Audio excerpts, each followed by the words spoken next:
We are tonight's entertainment. You will never find the more wretched hive of scum and villainy. Excellent! Hello everyone and welcome to another episode of the Movie Mania podcast.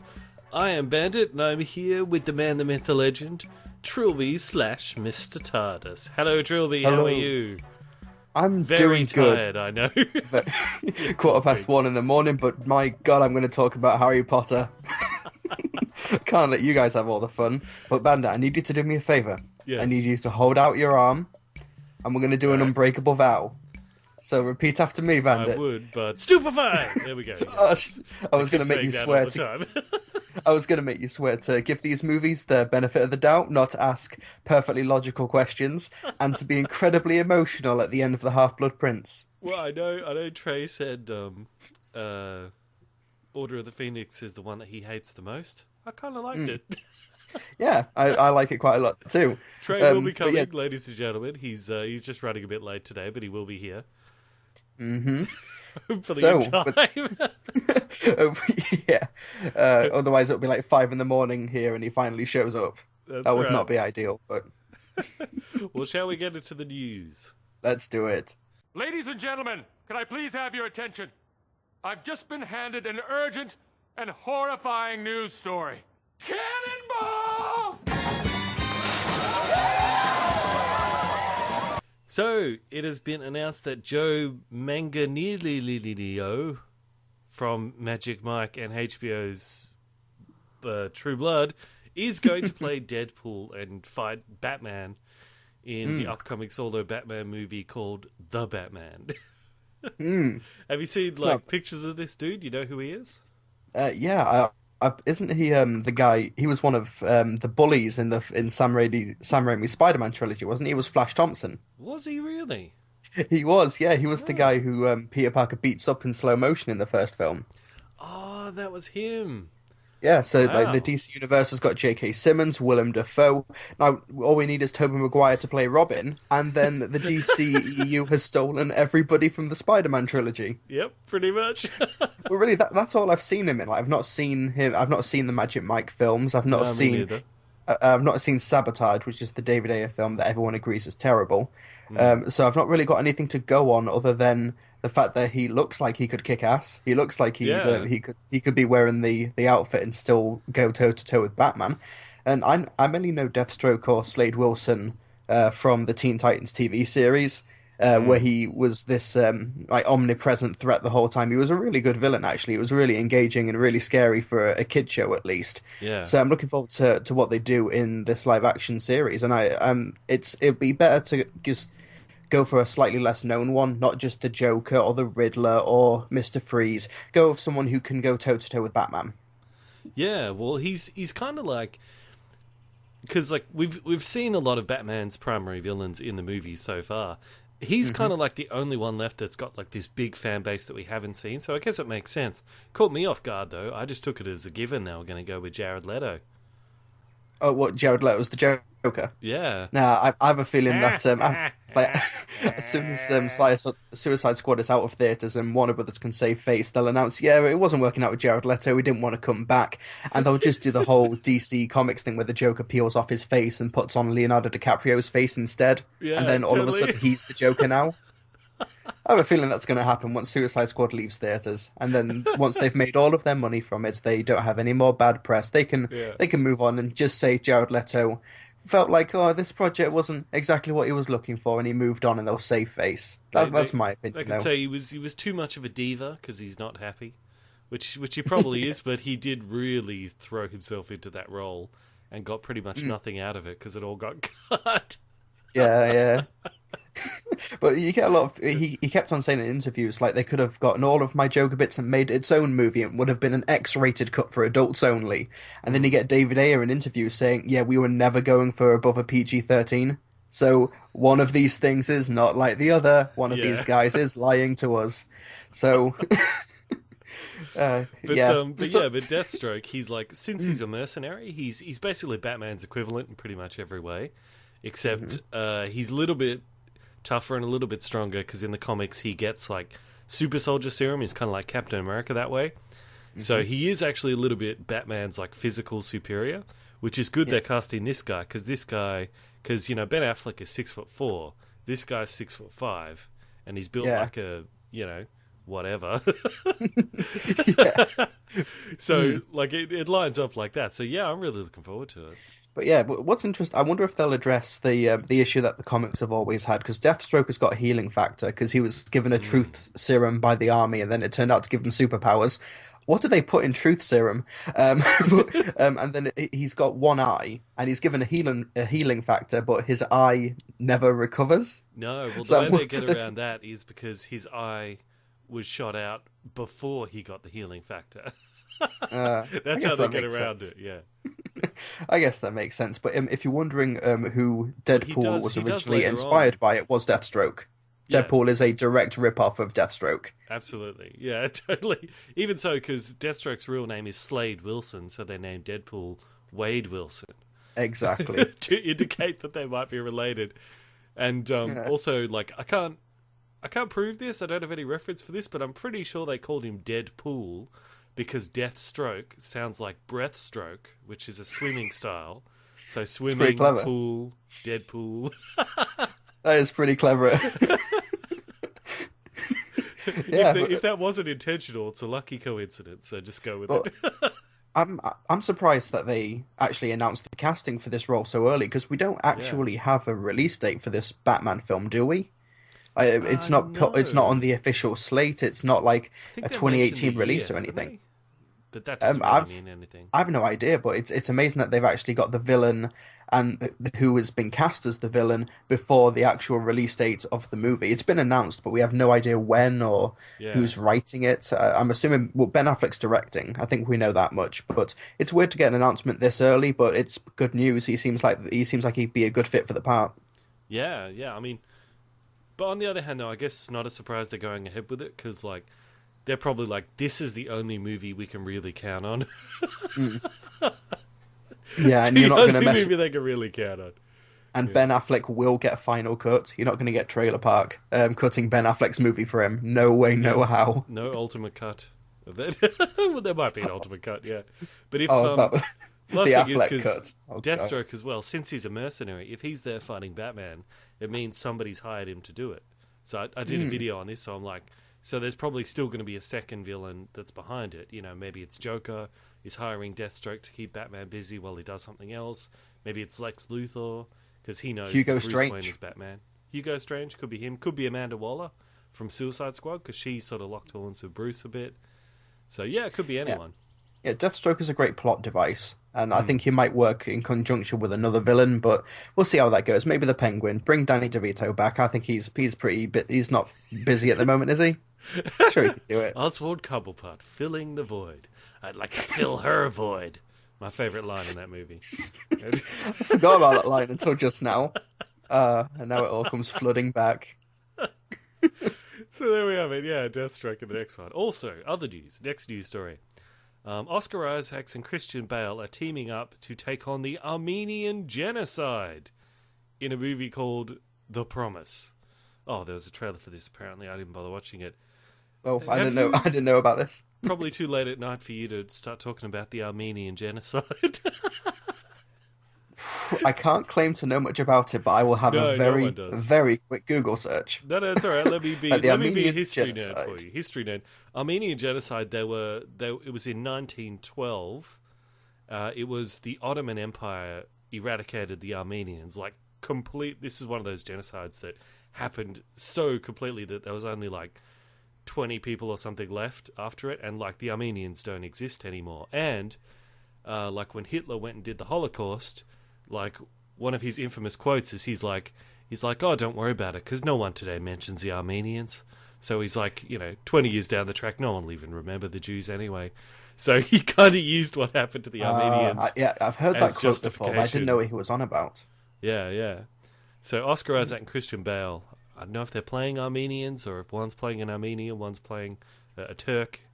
But yeah, what's the Armenian genocide, what's difficult about that is they didn't have the sort of the factory-style genocide that the Nazis had. They just sort of do it the old-fashioned way, if you know what I mean, which was really brutal. God. So this isn't Batman and Poe Dameron teaming up for a buddy comedy, is it? No, that would be a great movie though. But it sounds very depressing. I guess Hollywood has milked the Holocaust all they can, so they're moving on to other things now. When you put it like that, it's terrible. Can you imagine just a bunch of guys in a boardroom going, okay, we've milked this Holocaust, what other Holocaust can we work on? That's the worst. They're like, we can't do Nazis now because Nazis are becoming popular again, so let's do something else. Well, there's that movie coming out in a few months' time called The Denial. It's got Timothy Spall in it, and it's this whole court case that happened a few decades ago about this guy who was adamant that the Holocaust never happened, and somebody actually had to prove that the Holocaust happened. Yeah. In order to bring this guy to court. So, okay, once you've gone through the Holocaust, you go through the denial, then you move on to another one. Oh my God, it goes in cycles. Hollywood's messed up. Oh, that's right. And you thought remaking Ghostbusters was bad. They're remaking a Holocaust. That's neither here nor there. Well, also, in other news, to shift from horrible genocide to something fun, please. Jeff Goldblum. He's fun. Yes. Well, I didn't know this, but he's actually going to be in Thor Ragnarok. Mm-hmm.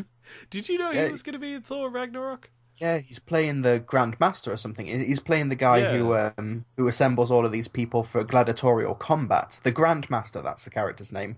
Oh, okay. Yeah. He's essentially like a cousin of the Collector, where there's these elders of the universe in Marvel Comics where they're immortal, but they can kill themselves if they lose the will to live. So they have hobbies and they get really obsessed with their hobbies, which is why the Collector collects things. And there's one called the Gardener. You can probably guess what he does. Yeah. And the Grand Master basically just rules over these combat arenas and gets people to fight. Ceremonies, Yeah, more or less, yeah. Because this is back when in the Jack Kirby run of comics where things were just cosmic and weird, and they were making this up as they went along. And we're going to get that in Thor Ragnarok. And apparently, Carl Urban's also in it. Judge Dredd himself. He's going to be Scourge, isn't he? Yeah, he's going to be. You know more than me. Scourge. I just got just on the screenshot I got of the news story here. It's just Jeff Goldblum is Grandmaster. But it's interesting that Grandmaster is a cousin of the Collector, because when I read the Grandmaster, I thought, it sounds very similar to the Collector, so he's his cousin. That's cool. I just want to see that scene where Benicio del Toro and Jeff Goldblum are in a room together in these films, just doing what they don't even write a script for them. Just let them do their own thing and improvise, and it will get the Oscar itself, really. But Scourge is an Asgardian known as the Executioner, and the thing about the Executioner is that if he's around, then the Enchantress is not too far behind. But I don't believe we've actually got an Enchantress cast at the moment. So that would be interesting seeing if that unfolds. But we're going full Asgardian, we're going full mythical and cosmic in Thor Ragnarok, and we've got the Hulk in there as well. Yeah. And there were some photos. Hulk. I love how they've sidestepped the legal issues with that they can't do Planet Hulk in a solo movie because Fox owns that. So they're like, we're just going to put it in the Thor movie. You can't stop us from doing that. Yes, I believe fantastic. It's Universal. Universal own the Hulk rights, and they're probably pissed off that this has all happened. Like, damn it, we want to make a Hulk movie, but Thor is the lead in this one, so we can't take him to court or anything. Yeah, it's pesky Marvel and their lawyers. Well, this is probably going to be like, because the Planet Hulk is like, he's stuck on this planet. He has to fight his way out through these gladiatorial fights. It might not be the same here. It might just be like, every now and then Thor is like, hey, if you're feeling angry, just jump in, jump in the arena, blow off some steam, Yeah. I wonder if we're going to get Beta Ray Bill or Beta Ray Bill, because that would be interesting. He's in Planet Hulk. He's basically Thor, but with a horse's head. And he's got the Stormbreaker hammer as well, because he's one of the few people who's actually capable of lifting Mjolnir or Meow Meow. I'd be interesting if he's in that. It wouldn't surprise me if he pops up in Guardians of the Galaxy 2 first, and then makes his way to Thor Ragnarok as a surprise. Yeah. But I feel like if Beta Ray Bill was in this, we might have heard a casting announcement by now, unless they are trying to keep that under wraps, which it could be done because it'll be a CGI character, so there's not going to be any set photos or anything leaked about that. Yeah, That'd be a really and nice surprise. If we do get him in either Thor Ragnarok or Guardians of the Galaxy, it's noteworthy because he took on the mantle of Thor for a while Thor was temporarily dead, as often happens in comic books. Temporarily dead, and then you come back. Superman's going through that now in the Batman v Superman. Yeah, one time Thor was a frog. Yeah. And anyway, he joined the Animal Avengers, which was a thing. But the reason I bring up this story is Jeff Goldblum. He posted a picture of himself reading a Thor comic, Thor comic, and he said, Thor Weekly. Thor Weekly. Get your hair as gloriously blonde as Thor. I'll tell you what, if he is reading like a Thor magazine, that'd be especially unique because nobody reads magazines anymore. Like nobody. But he says, that's true. He posted this picture with him reading like a Thor comic, and he says, "I'm meticulous in my preparation," which he's probably lying, but we appreciate the effort anyway, Jeff Goldblum. There was a really great picture I saw on it was either Facebook or Twitter saying this is how DC actors prepare for their roles, and they're like weightlifting and pulling tires and doing 100 push-ups, and then it says how Marvel actors prepare for their roles, and then there's a picture of Benedict Cumberbatch reading Doctor Strange, Brie Larson reading Captain Marvel, and the actors just reading the comics, like. Which I thought was a fun comparison. Way more important, really. Way more important. Maybe. Yeah. But Goldblum in a Thor film, that's just a match made in heaven. I know, totally, yeah. And he'd be great as like a master of ceremonies. He'd be like, "At my command, unleash hell," or something like that. I don't know. At my command, unleash hell. I'm so looking forward to this when film. he goes, "Checkmate," or something like that. Yeah. Yeah, and he does like he puts his thumb down, Let's go faster. like in Gladiator, where he puts the thumb down to say, "Yeah, kill him," but he does it, but he like ums and ahs and hesitates with his thumb. He's like thumb down, thumb up, thumb down, thumb up. Classic Goldblum. It's amazing that this is like 4 Marvel films away. We've still got Doctor Strange and Guardians of the Galaxy before we get to Thor. Yeah. We've got a good year ahead of us. Speaking of which, Doctor Strange's UK release date was pushed forward 3 days, so we're getting it a couple of days early. Yeah. Oh, good for you. Take that. Yeah, all the gets it spoilers. early too.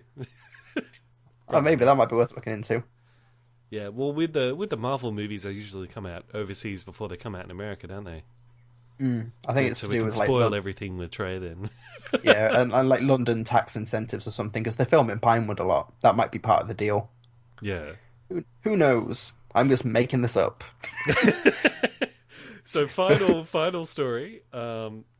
Amy Adams has said how she responded to all of the Batman v Superman Dawn of Justice negative reactions.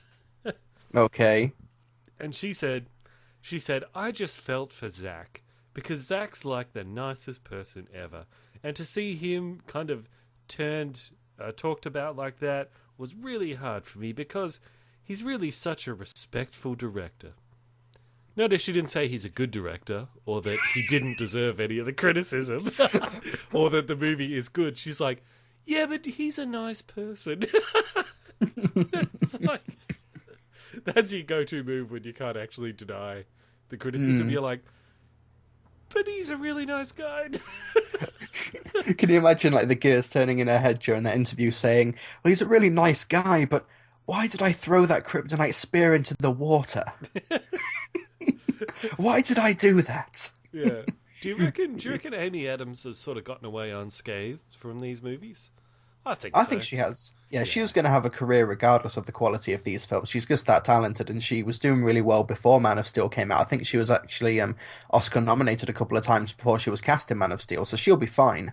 And these films haven't really done anything to harm, or they probably maybe increased her career in terms of how prolific she is. But Lois Lane's a really thankless role in these films, isn't she? Yeah. Like she is by design. But when you get an Academy Award winner or nominee like Amy Adams, you kind of expect a bit more. At least I do. Yeah. Oh no, you're wrong, Trilbee, because remember, she's the key. It's about her. It's always been about her. Yeah, no, it isn't. Zach. It's not. It's never really been about Lois Lane. Can you imagine the Flash coming out that portal saying, "It's her, she's the key, protect Lois Lane." Yeah, Then Batman just backhands him. right now. Batman's like, "No, stop. Quiet. Quiet you." Batman's Hits him with his really, Lois? Yeah, hits him with a metal bat glove. Important. So good job, Amy Adams. You managed to dodge that question without jeopardizing your career. Good. Yes, and I'm sure that David Ayer's cut of Suicide Squad is his actual cut. Moving on.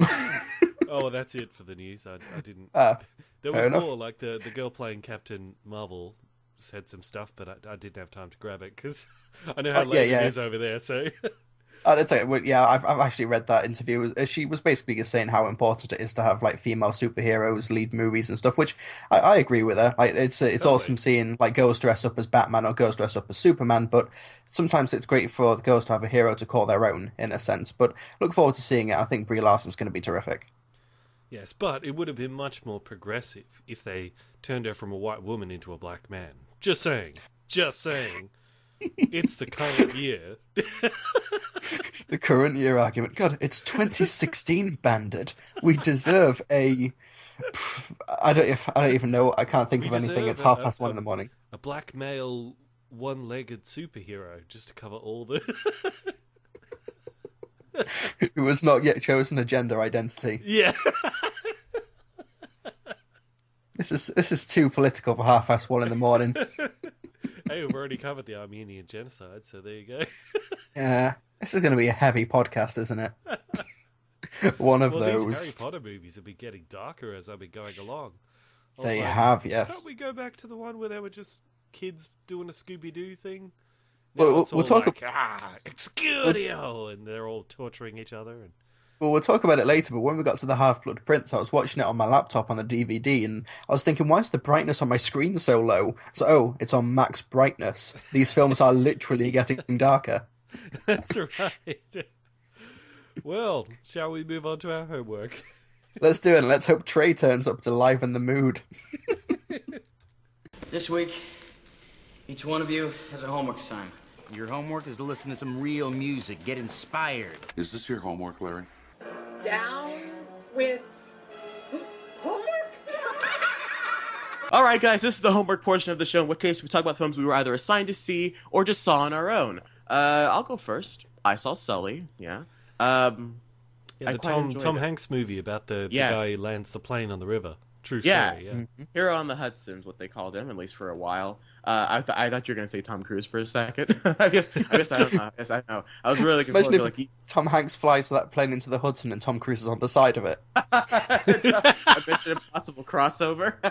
Someone needs to do like a trailer cut of that, a remix of it. I'm sure someone's on it as we speak. Yeah, no, but I saw Sully, and yeah, I quite enjoyed it in the sense that it's not a very cheerful movie. It's a Clint Eastwood film, so it's going to be very, very, very sepia tone, not sepia tone, like monochrome in its cinematography. It's going to be very dreary, very desaturated in all of its colors, but it was still able, because Tom Hanks is such a compelling actor, and he's like Meryl Streep, where you're just like, of course he's going to be, because he's good in everything.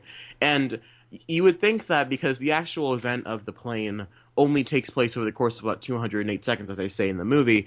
But they kind of do Clint Eastwood does like a Nolan thing with it, where, like in Batman Begins, we see Bruce Wayne's life told in different points, so we don't just get a linear story of him growing up and then becoming Batman.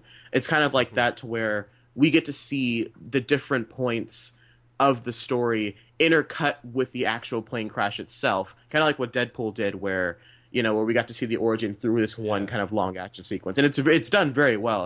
I was very impressed with it. Because often when a movie does that, it's because the story would be too boring if they put it all in a linear fashion, so they jump around so they can insert action. Did you feel that if they put it all in a linear thing, it would have been really boring? I don't know if it'd be boring, but I think Clint Eastwood wanted to make sure, because that plane bit is essentially, because I think it was his excuse for, because it is only like 4 minutes of an actual crash, but having it be dispersed out through the different aspects of the story, you're able to get it shot from different perspectives. You know, you'll see it from inside the cockpit, from inside the actual cabin, from outside on the river, from inside the buildings. You know, you get to see different aspects of the actual plane crash, and that way it doesn't just feel like in an action movie, like an explosion happens and you get it from like 5 different angles, and nowadays it's done for a joke. I feel like he was doing something like that, but this way he's able to disperse it throughout the actual story. And it's a short movie too. Usually Clint Eastwood movies are like 5 hours long. This one's only it's like 90 minutes, and it's really good. I did have some issues, whatever, but were you about to say something, Trilbee? Well, you're just describing how they filmed the plane sequences. So you're basically saying that Clint Eastwood had this plane set for 10 days, and my God, he was going to make the most of it. Yeah, that's filmed the scene 10 times. Yeah, well, I think you hear it, and you're just like, oh, that sounds kind of boring. But I was really impressed with how they were able to do the actual the plane bit itself is the best part of the movie, and it takes up a good 60% of the film, I'd say so. And how it's all, anyways. My negatives though, it is short, which means that there are things that they briefly touch on that don't work with the film. For example, Sully has a wife, and we hear about, and he calls his wife on the phone, and it's hard to talk about the movie and not give spoilers, but at the same time it's a true story. He landed the plane, spoiler alert. And so we see him talk to his wife, but really all his wife ever does in the movie is just like stand in front of the kitchen window, talk on a cell phone, and both the left and right sides of frames, depending on which scene she's in. Like, she really just kind of sits there and says, "Oh, Sully, I'm on the phone," and it's just, that's just kind of what she does. I'm sure that's all she did in the story, but at that rate, just cut it out, because they flash back to when Sully was younger, but that's only like a 2-minute scene. And I said, well, how about you cut out the wife bit and focus on him as a pilot, and we can see why he loves to fly so much. That way we can get more investment to why he wants to stay in the air after this whole event. But overall, I really enjoyed the film. Despite its issues, I still had a nice time watching it, and Tom Hanks is a very compelling protagonist. And after the disappointment that was American Sniper and Jersey Boys and J. Edgar and Hereafter, it's nice to see a good movie from Clint Eastwood again. 7.5 out of 10. So what do you say? Because a few weeks ago, Sully was considered like one of the big Oscar frontrunners. Do you think, having seen the movie, that's still the case? Do you think it's got a shot? Okay, all right. Oh, I thank you for you reminded me, Truly, by asking that. I think it has the shot. That wasn't even planned. Certain aspects.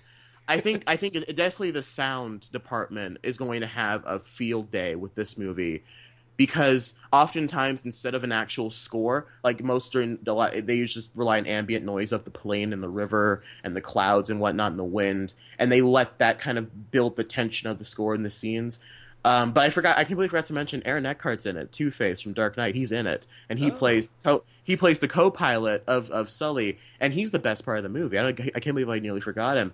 He's like, he's great, like that actor, isn't he? Yeah, he's a supporting character. And excuse me. And I said in my review that I put on my channel, I said, if this is like a 90s action movie, he's clearly dying because he's such a good best friend. It's like, and the supporting role he brings so much life to sometimes this kind of dreary film, and I really enjoyed him in it. It's like him and John Goodman right now are like up there for like best supporting characters in a movie this year. I was really impressed with Aaron Eckhart, but I don't know about Oscar chances too much, because the reception's kind of been it's kind of like the Bridge of Spies reception. Like, it was good.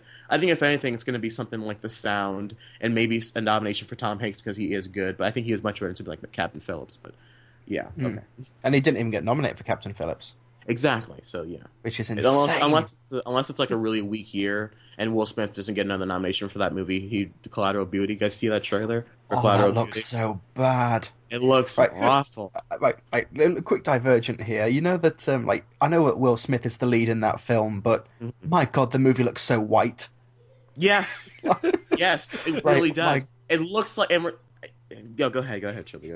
Because it's from the director of One Chance, and Marley and Me. People seem to forget that he did Marley and Me is a great movie. Anyway, go ahead. Yeah, but there was that Paul Potts guy from Britain's Got Talent, who was the opera singer who won the competition, and he did a biopic on that guy starring James Corden, and it's such a bad film, and I got so many reminders of that film while watching this trailer. So white. So white. Speaking of white, Clint Eastwood has been known to be rather xenophobic sometimes. Speaking of which, so I posted my review, right? And I mentioned I'm about to mention on the show, and I mentioned that about how he's kind of anti-Muslim in American Sniper. And I got a comment war that started in my comment section. I got my first comment war, and it was about whether or not Muslims are bad, but that's neither whatever here nor there. Anyways, Clint Eastwood. I can tell you this. I did a head count, and I counted 3 black people in the film, and guess how many of them had speaking lines? How many? None. None. Okay, so there's a scene in a boardroom, right? And it's Tom Hanks and it's Aaron Eckhart sitting across from a table of like the insurance people. It's 3 white guys, Walter White's wife from Breaking Bad, and 1 black guy. And like 60% of the time, he's cut out of the frame. Like it's just like it's positioned exactly to where you only see the black guy's shoulder. And I wouldn't have noticed it if maybe he either had more black people in the movie or just had no black people in the movie. Because the fact of you have an all-white room and 1 black dot, it makes it very obvious. It kind of bothered me, but apparently I'm a social justice warrior for worrying about black people. So whatever. People really hate me when I mention that. When was the events of the film? It's like only a couple of years ago, wasn't it? It was 2009. Obama was president by then. Yeah. So it's not like the 80s when black people weren't in these type of authority positions or anything. From my point exactly. I'm like, at least give him 1 line, man. Like, come on. Like, just have him speak once. Like, have him have like a Harry Potter moment where he gets to give some exposition. Yes, okay, but as speaking as the horrible racist bigot that I am, yeah, because you're the SJW, I have to be the horrible racist bigot. At the same time, I'm the feminazi. What is black people Absolutely, like? What yes, black people like 12% of the population, 13%, something like that, or is it 14?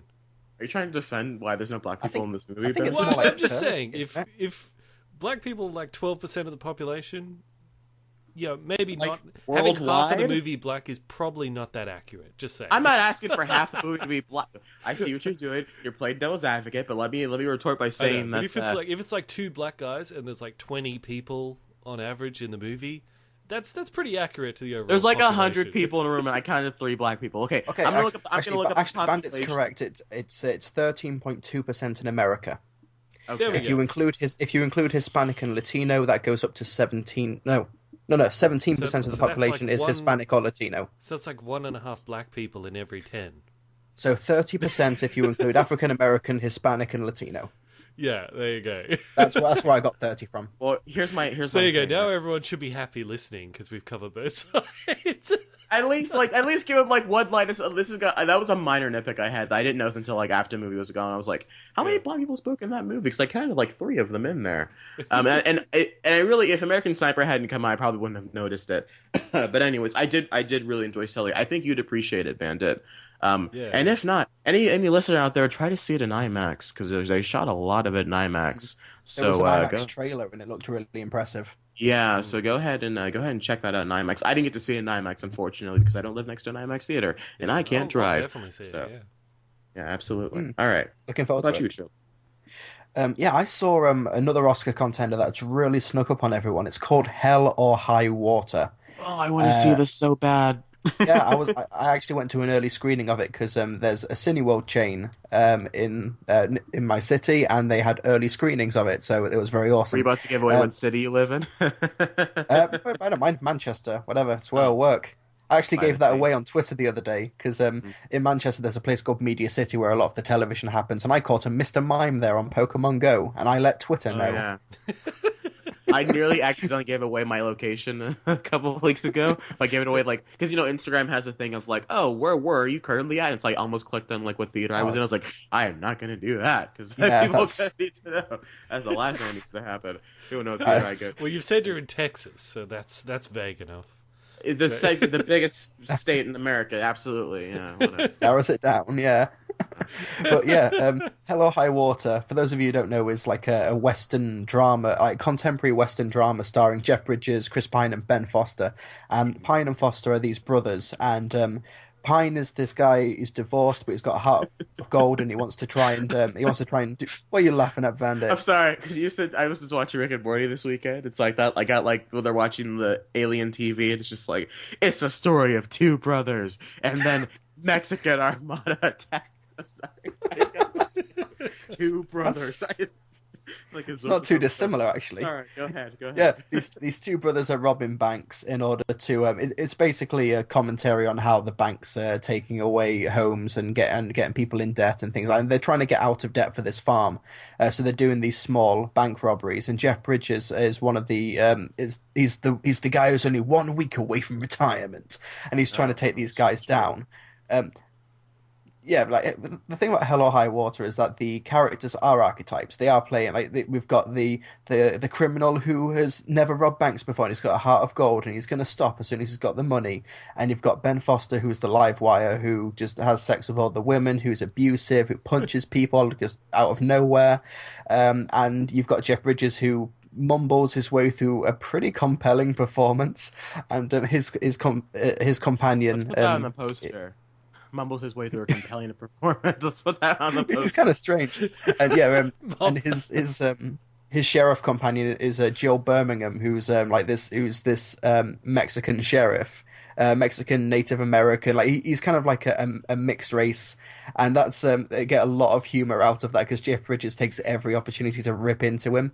And this movie's a lot funnier than I expected it to be, and it's interesting because it comes from the guy who wrote Sicario. Now, I wasn't a massive fan of Sicario. I only gave it like a 7 out of 10. I wasn't all over it, but Hell or High Water, I think, is a really, really great drama. It's from David Mackenzie, whose last film was Starred Up, which was in this confined prison environment. But this one's got really big, wide open landscapes. It's basically in the desert, and the cinematography is gorgeous and really controlled, and there's some really brutal moments of violence that really stand out amongst just the beautiful landscapes. And the performances are really, really solid, even though they are playing archetypal characters. And the plot's a little bit hard to follow, and it takes a while just to click on what the movie's trying to be and what it's trying to say. But towards the end, it's one of those messages and one of its depictions on morality that really sticks with you. And I thought it was really, really good, and it's had universal acclaim. It's like 98 on Rotten Tomatoes. It's come out of nowhere to become a serious Oscar contender.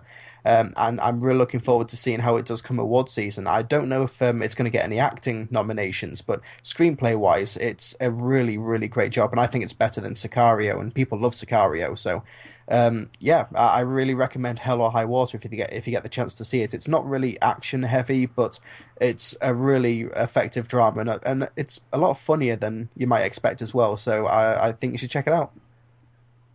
Right on. I didn't hear a rating. I'm sorry. I was looking up some listener questions. I didn't give it a rating. Maybe a 8 or 9 out of 10. I might go as far as to say a 9. I think the characters are a bit too simplistic to go all the way to a 10, but the performances help to make up for it for the most part. All right. So, well, I'm glad. Yeah, I'm really looking. This one did sneak up on a lot of people. I remember I saw the trailer. Funny enough, I got invited to a screening of this like a month ago, and I was like, I don't know what this is. I'm not going to go watch a stupid Western movie with Jeff Bridges. Well, R.I.P.D. again. And then it came out and became like one of the best movies of the year. Apparently, so I was like, well, I missed out. So yeah, I like how R.I.P.D. was your comparison as opposed to True Grit. Well, because I don't like True Grit. Anyways, I don't like True Grit either.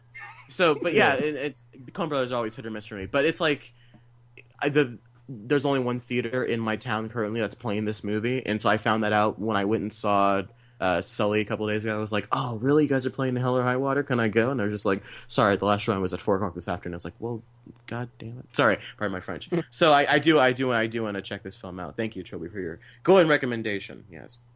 Oh, boy. Well, you're welcome. Yes. Bandit, did you see something? Not really worth talking about, no. Right on, that's fine. There haven't really been many movies out. That's okay. We're about been to a slow week, hasn't it?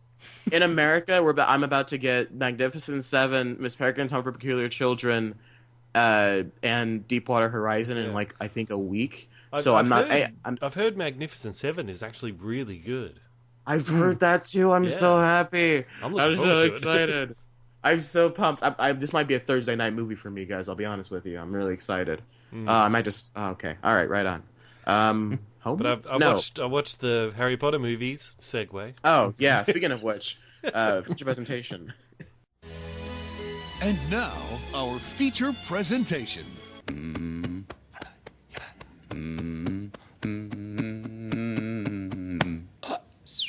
Merlin's beard. I bet Bandit hated these too. All right, guys. Well, this is our Harry Potter discussion here. We are continuing on our build-up to Fantastic Beasts and where to find them by talking about the Harry Potter films, and we are blazing through these. We are now on Harry Potter 5 and 6. So let's start with the Order of the Phoenix Bandit. You're the Harry Potter virgin here. So tell me, what'd you think? What'd you think? What were your thoughts? Well, I went into this knowing that you said you hate this one. This is the one that you hate, right? Yeah. Well, I don't. Or the one you anymore. like the least. The one I don't hate it anymore. I don't. It's not actually. It's probably. I think it's better than the first one now that I've gone back rewatched it. Keep going, Patrick. Keep going. Yeah, but I was. So I went in knowing that you hate it, and I don't know why you hate it so much now, because I actually kind of enjoyed it, because like you guys pointed out many times in our previous talks, this is the one where they do answer some of the things, and so I did appreciate.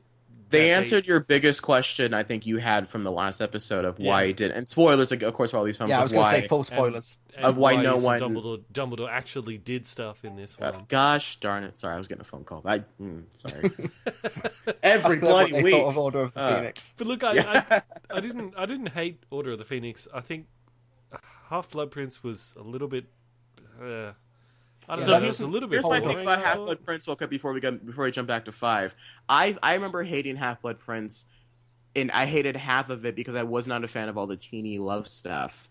But yeah, that's what I thought. I was like, in that second one in particular, I was like, I understand that these kids are like, the actors are getting older, so they're trying to keep it relevant to the audience because they were aging with the characters. I understand they're getting to a point where you're thinking more with your wand than your wizard's cap, but tone it down a bit. I mean, come on. You don't need to have half the movie of them just like, ooh, I snogged him. Ooh, I snogged him. Yeah, we get it, okay? At the time, it wasn't so bad because it was 2009. It came out a year after Twilight, which was essentially like abstinence propaganda. So it kind of felt really refreshing at the time to be like, oh, these teenagers actually want to bang. Like how refreshing for a young adult book adaptation. But now looking back, they never actually imply that happens. They just snogging seems to be the level what happens that they talk after, about. I know we're meant to be talking about Order of the Phoenix, but in Half-Blood Prince, when Ginny and Harry kiss, then it goes to the next scene and Ron's like, "Whoa, so did you and Ginny do it?" It's like, "What? Did you hide the book?" He's like, "Oh yeah, Good old Ron. I'm glad he cheered up from Goblet of Fire, and now he's like the pimp around Hogwarts. He's just dating everybody. That guy. Yeah, Ron gets around. Yeah, he sure does. I think Trey's call has dropped out. He'll call back in a second. I was going to say he was strangely quiet. Yeah. But look, it finally did answer a lot of the stuff of like, how come nobody has realized that Voldemort was coming back? Yeah, like, because Order of the Phoenix is all about the Ministry of Magic and Cornelius Fudge just bold-facedly denying the fact that Voldemort could even possibly be back. Yeah. And the movie basically ends with, we have no choice but to admit that he's back now, and how even Dumbledore's like, the evidence of the Dark Lord's return is incontrovertible. And no one is willing to accept it, which brings in Dolores Umbridge, who is just an absolutely terrible person who you love to hate. I'm back. Yeah, I thought, you're back. Good. Welcome back. I was so mad. I thought my Wi-Fi's trash. Well, I've missed a bit of the conversation. That's all right. It's fine. But we were just talking about how there was a lot of snogging going on in this one. See, so are you talking about 5 or 6? Which one are you talking about? Half-Blood Okay, mostly. So here's my thing, right? This is what I was about to say before Bandit stopped talking and the call dropped out for me. I think that I actually liked all the. And that Ron is the pimp of Hogwarts now. I loved all of that, and I loved it because it was nice to just see them at school doing school things again, because we hadn't gotten that since like the early movies, and so I think it was a nice refreshing just to sit back and watch the characters be the characters at Hogwarts, much like you get a lot of in the books. But then they have to try to mesh that with the overall arcing Voldemort story and Draco Malfoy and Snape, which all could work, but I feel like it doesn't belong it doesn't mesh with the whole lovey Hogwarts thing. But you guys go ahead and keep talking. And yes, Dolores Umbridge is a see you next Tuesday. But yeah, she's like the SJW of Hogwarts, just ruining everyone's fun. She's the worst. She's like the Joffrey of Harry Potter, policing everyone's language, just sucking the enjoyment out of life. That's basically what she is. It's like, because she's not inherently evil. I mean, she's pretty evil. It's like I think she's the evilest person in the franchise. Yeah, absolutely. I think it's safe to say she is. You know, when you watch Game of Thrones, you're just like, how could Joffrey do that to some people? You watch this, you're just like, I don't wish violence on a lot of people, but if they just wanted to, just like have Voldemort's snake do some things. You could sick Voldemort's snake on that woman, make it slow, painful, and must not tell lies. Okay, yeah. That's such a great mic drop moment. Yeah. There's a good payoff with that though, where she's like, "Harry, tell them I mean no harm. I'm sorry, ma'am, but I must tell no lies." Yep, that was a good payoff.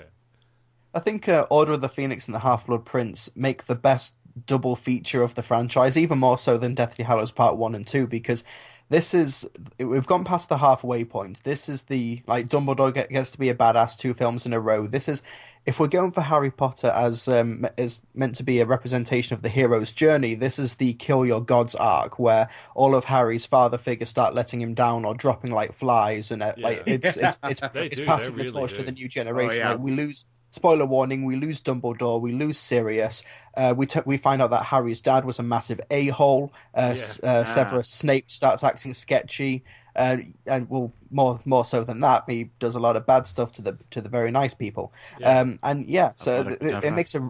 makes a really good double feature. I remember being in a theater watching that, and I forgot that it happened in the books when Snape killed Dumbledore. When Snape killed Dumbledore, and that happened in the movie.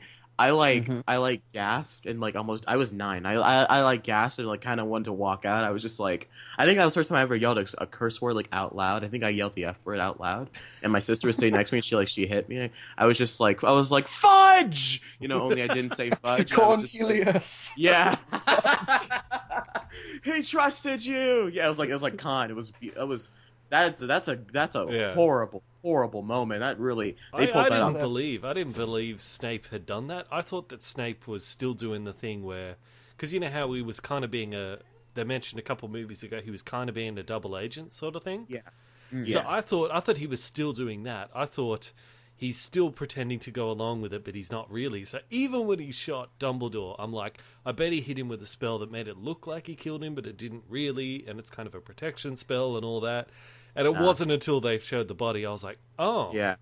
Oh, he's really gone. Okay, I was like, that Dumbledore doesn't make any sense now, because he really did help Harry out a lot in those other movies, and there was a million other opportunities where he could have killed him or helped Voldemort in some way, which he didn't. So, yeah, I'm gonna try to suppress my nerd rage that I apparently get on these podcasts. I'll say this: the only reason he had to end up killing Dumbledore is because Malfoy would not do it.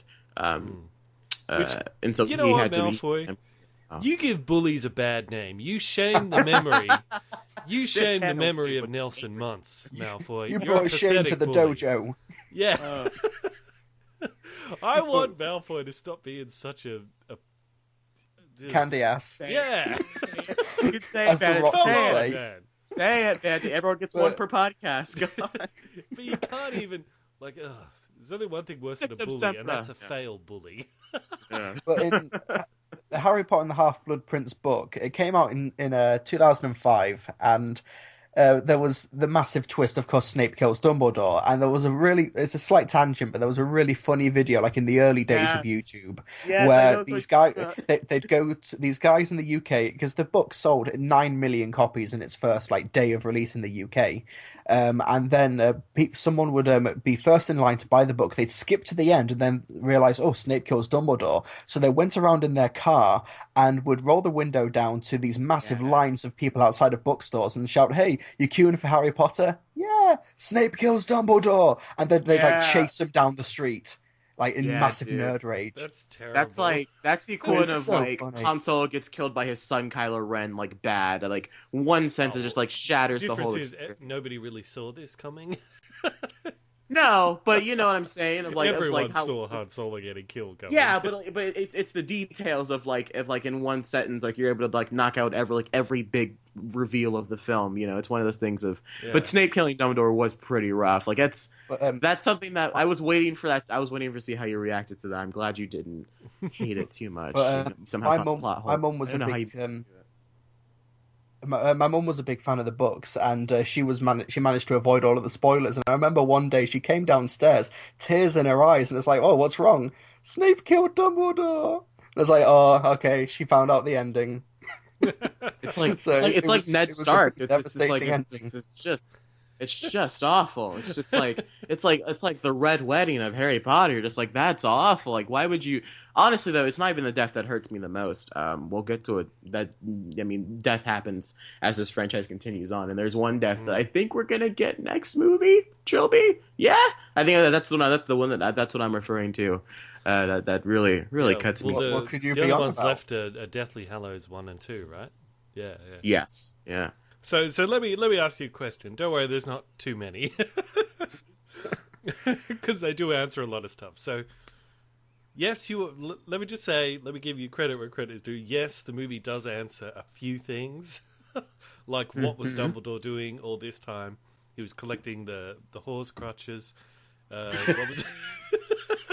What was the Ministry of Magic doing? They were just complete idiots the whole time. Mm-hmm.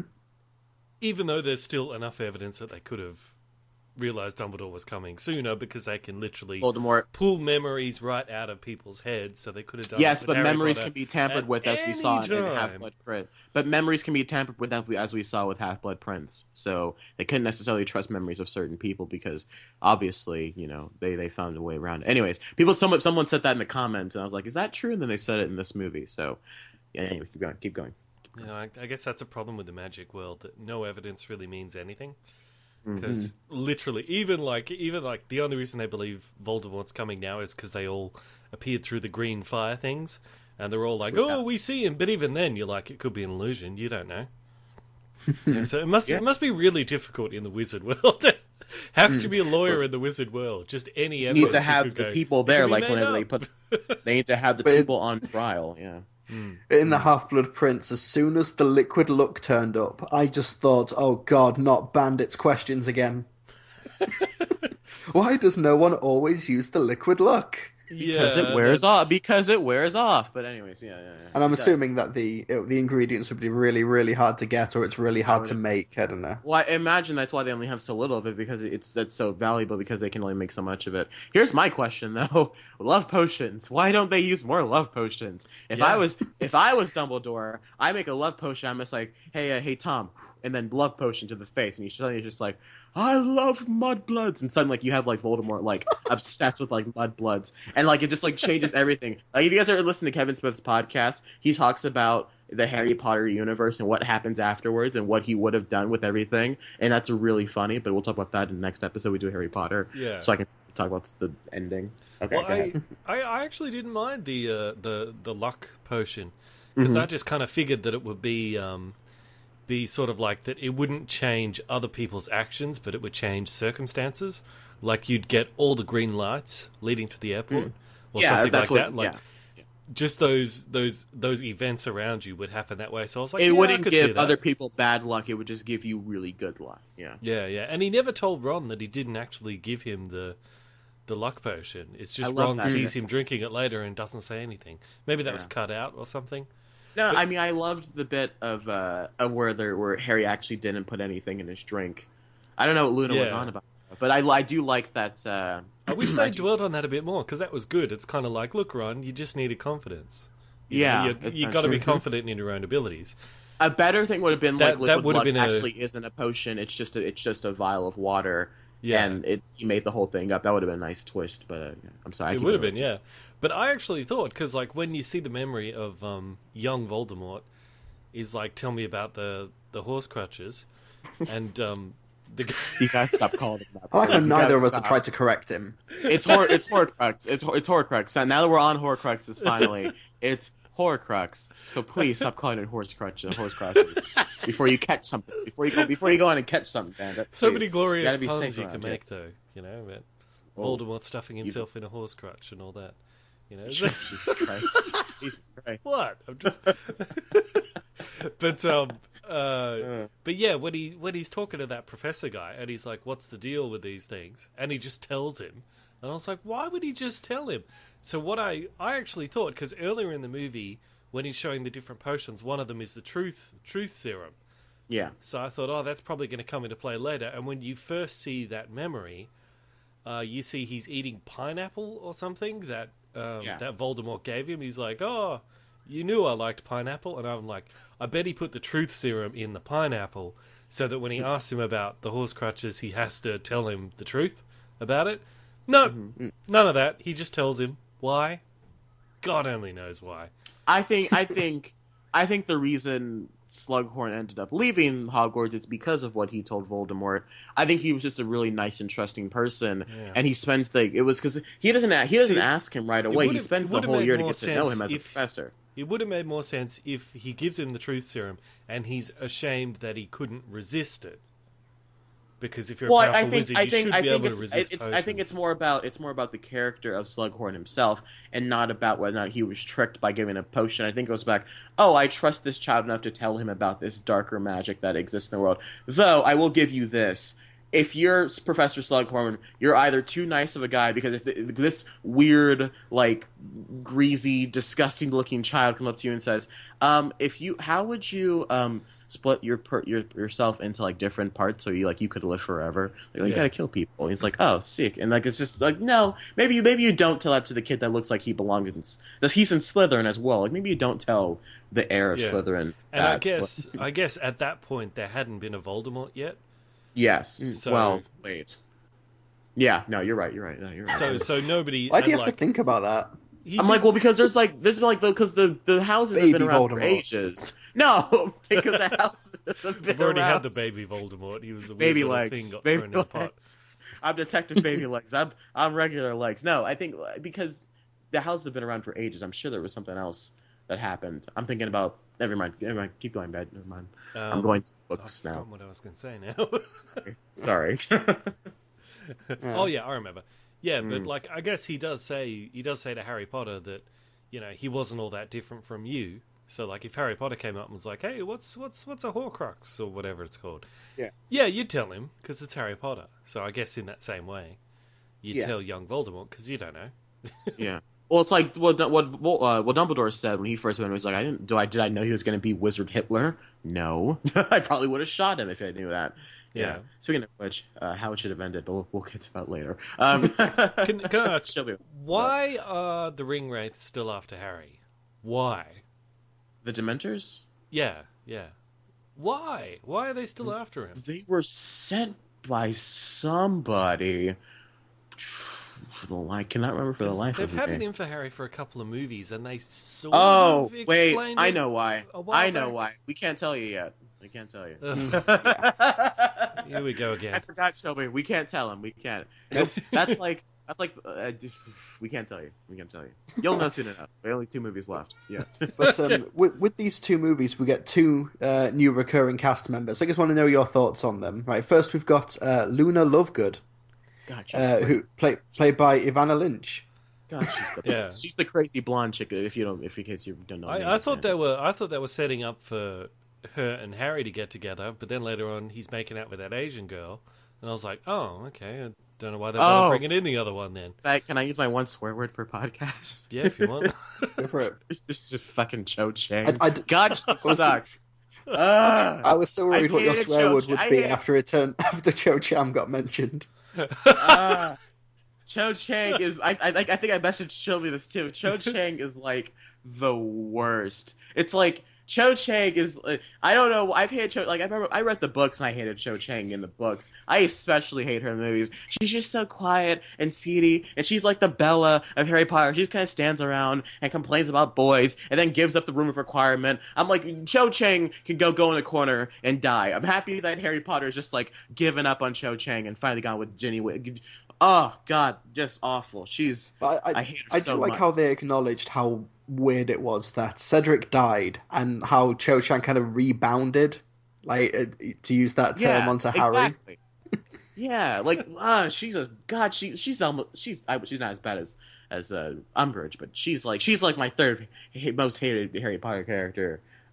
She sucks. But the Loopy Love, she kind of does become a love interest in Loopy Half-Blood Love. Prince.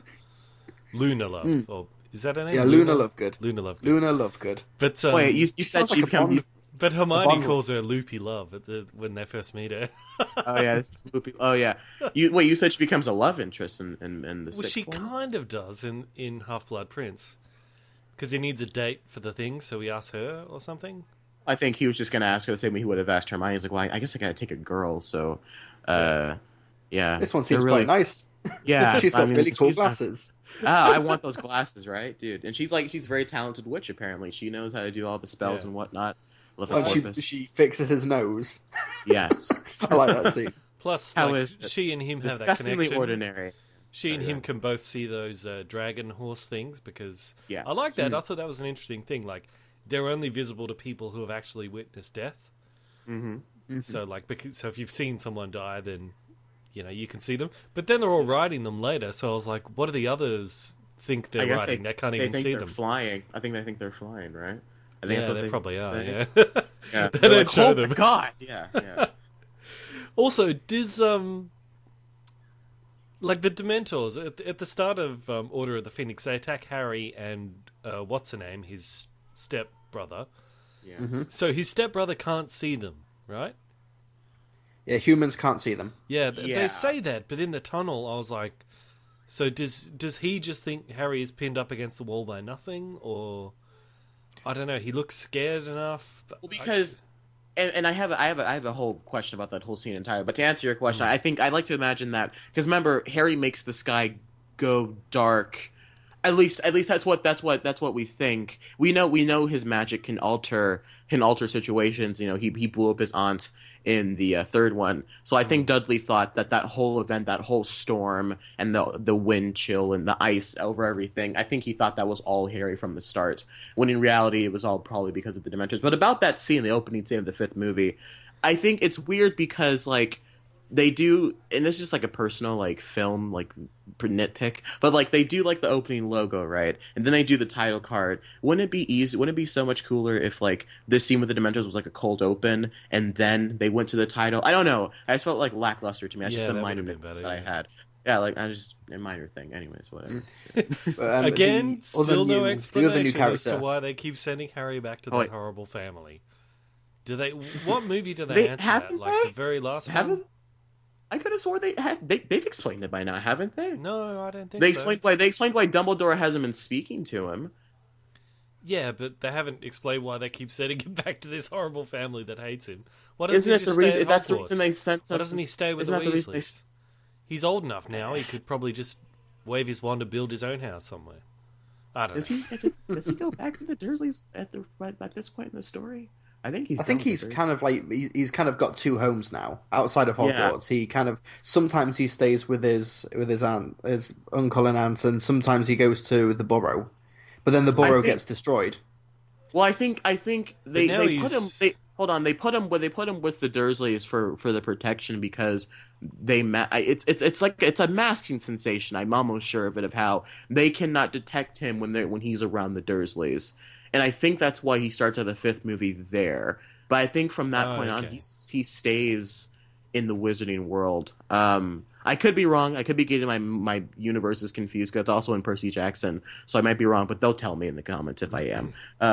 They love to correct me. Still no explanation, though, as to why the magic stuff goes undetected, even though there are now giants in these movies. Well, there's always been giants. There's but giants and minotaurs and all this weird stuff, and it's like, Centaurs. There's a difference. Centaurs, yeah. Well, centaurs it's all are like cool, but I'm like, centaurs are in many ways. Centaurs are in many ways all like invisible. How could it all be invisible? No, it's not all invisible because they destroy the Millennium Bridge at the beginning of the Half-Blood Prince, which wasn't even in the books. It was something made up specifically for the movie, and it creates a plot hole because Half-Blood Prince was meant to be set in the mid-90s, 3 years before the Millennium Bridge was even built. So that's interesting. It's set in 96, yeah. After Azkaban explodes and some of the prisoners get out. Which leads me to Bellatrix Lestrange. Huh? What Bellatrix, played by Helena Bonham Carter. What a waste of a character in the movies, by the way. She's far. I don't want to be that guy to be like she's far better in the books, but she is. I think I don't know about you. I've never found any appreciation for that character in the films because she doesn't have anything to do. She's a teenage goth boy's fantasy come to life. I don't want to give too much away, but she really doesn't do. Yeah, I guess like when she killed Sirius Black, I was like, it should have really been Malfoy's dad who killed Sirius Black. Yeah, that would have been a much better rivalry, I reckon. But she's just this weird chick who's like, ha ha ha ha, I killed Sirius Black. It's pretty lame. Trey dropped out again. Doesn't matter. He'll come back. But yeah, but even like later on when Azkaban blows up and she gets out, they have like this news bit and it says the Muggle Prime Minister has been warned about the escape at Azkaban, and I was like, wait a minute, what? So the actual Prime Minister knows there is this magic world living on top of our world. It would seem so. Well, that just completely ruins everything. That totally ruins everything. I forgot about that bit. Too bad Trey's not here to help me defend the movie now. Why don't they get them to I'm far too tired. Why don't they get them to help find Voldemort? Well, did you see what Voldemort did at the end of Order of the Phoenix? He was able to destroy the Ministry of Magic, more or less.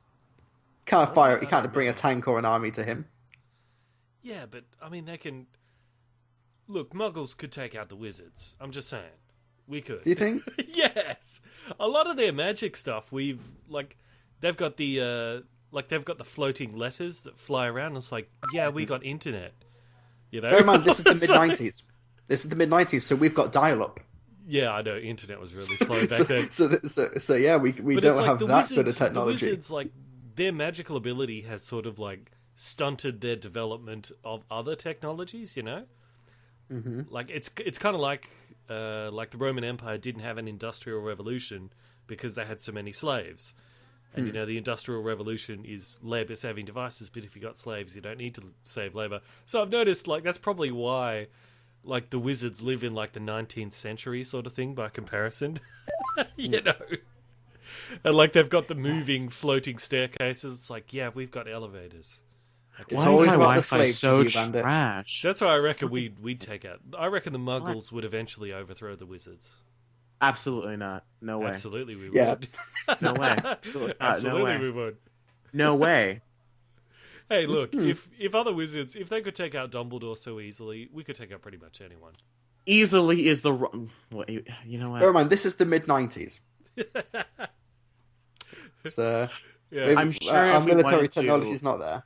Well, because I was mentioning because they have on a news story that when the prisoners escaped from Azkaban that they told the Muggle Prime Minister about it. And I was like, okay, so the governments know there is magic. Why aren't they getting involved? Why aren't they helping out? Why aren't they doing something? Muggles know that wizards are a thing, or at least some do. Like, Harry's aunt knows that. J.K. Rowling's made a big mistake with that. I think in the first book she just didn't bother to explain it. But it's carried over through all these movies. You should totally tweet her that question. Yes, tweet J.K. Rowling, say, you've made a big mistake. Your multi-billion-dollar franchise is wrong. Yes, go ahead. Yeah, well, of course nobody cares because they were all kids when they saw it. But it's like, it is a big problem. People don't care. You can't have these two worlds existing on top of each other and still pretend like nobody notices. How do you know that that's not the case right now, Bandit?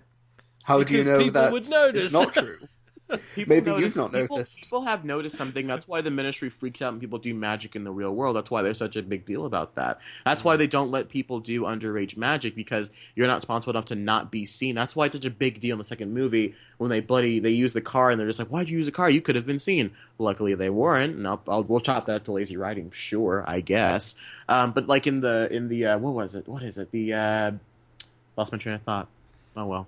Yeah, Anyway. but why bother keeping it secret? So what if people know magic is real? So what? Nobody's going to care. That'll be in the news for like a month, and then everyone will get used to it and go, Keep okay, in mind, No keep you know, in and they mind, just the carry general on. population can't even use Twitter without killing each other, let alone magic. So let's, because like this creates a whole other issue of like what happens if you debate. Welcome to the 6th episode of Plumbing a Death Star, where we ask the question, how would you introduce wizardry to the Muggle world? And so first thing that happens is that someone's going to try to kill a wizard and take their wand and see what happens. Yeah, in which case nothing is going to happen. They're just going to have a wizard's wand. But then that begs the question of how. Is Voldemort as dangerous as having a stockpile of nuclear weapons? No. He can They be. both can wipe out all of humanity. So if we can deal with nuclear weapons hanging over our head, we can deal with Voldemort. Well, the We'd just problem be is like, that yeah, that okay, one it's person just- doesn't have all the nuclear weapons. We each have a lot of them. You know what I mean? So that's like saying but there's not a bunch of Voldemorts in the wizarding world. There's one overarching horrific threat that's on the rise right now. That analogy just has fallen apart like the Harry Potter universe. And also, No, Voldemort's more or less one nuclear immortal. submarine has enough nuclear weapons on there to kill the whole world 3 times over. Yes, So, but yeah, we have There are enough individuals but that have the power to destroy the whole world today. Yes, no, but we have individuals that can easily counter the other individuals, as opposed to having one overarching threat that can destroy the entire world. Yeah, we kind of like exactly like in the Wizarding world with Harry Potter. So it's exactly the same. How? Why How? bother keeping? Because you got good wizards and bad wizards. Exactly the same. That's not. So not at why all the bother same. keeping it all secret? Nobody You're cares. It comparing- doesn't you're matter. comparing Everyone will just get Voldemort- used to it. You're comparing Voldemort to a nuclear submarine. About if you have a nuclear I'm submarine. just pointing out. You don't need to keep all this secret from humans. We deal with it. We'd carry on with our lives just like we do with nuclear weapons, just like we do with biological weapons and all these crazy things that are out there today. We just deal with it. I'm asking you to get over it because they don't break it up a lot in the rest of the series. They have bigger that's things. why to it's try. stupid. Like the actual story with the actual characters. Christ. So I said this in the very first one. They should have just done it like Lion the Witch in the Wardrobe. You go through a portal, you're in a new world. Done. Problem solved. You never have to worry about any of this stuff. Keeps bothering me though. I don't know. Now the Prime Minister knows about magic and all that. That just There are opens up people so that many know more. about magic. Yes, there are people in the Muggles world that know about magic. Hermione's parents are Muggles. Yeah, that happens. Yeah. Yeah. Yeah. Yeah. What's the problem?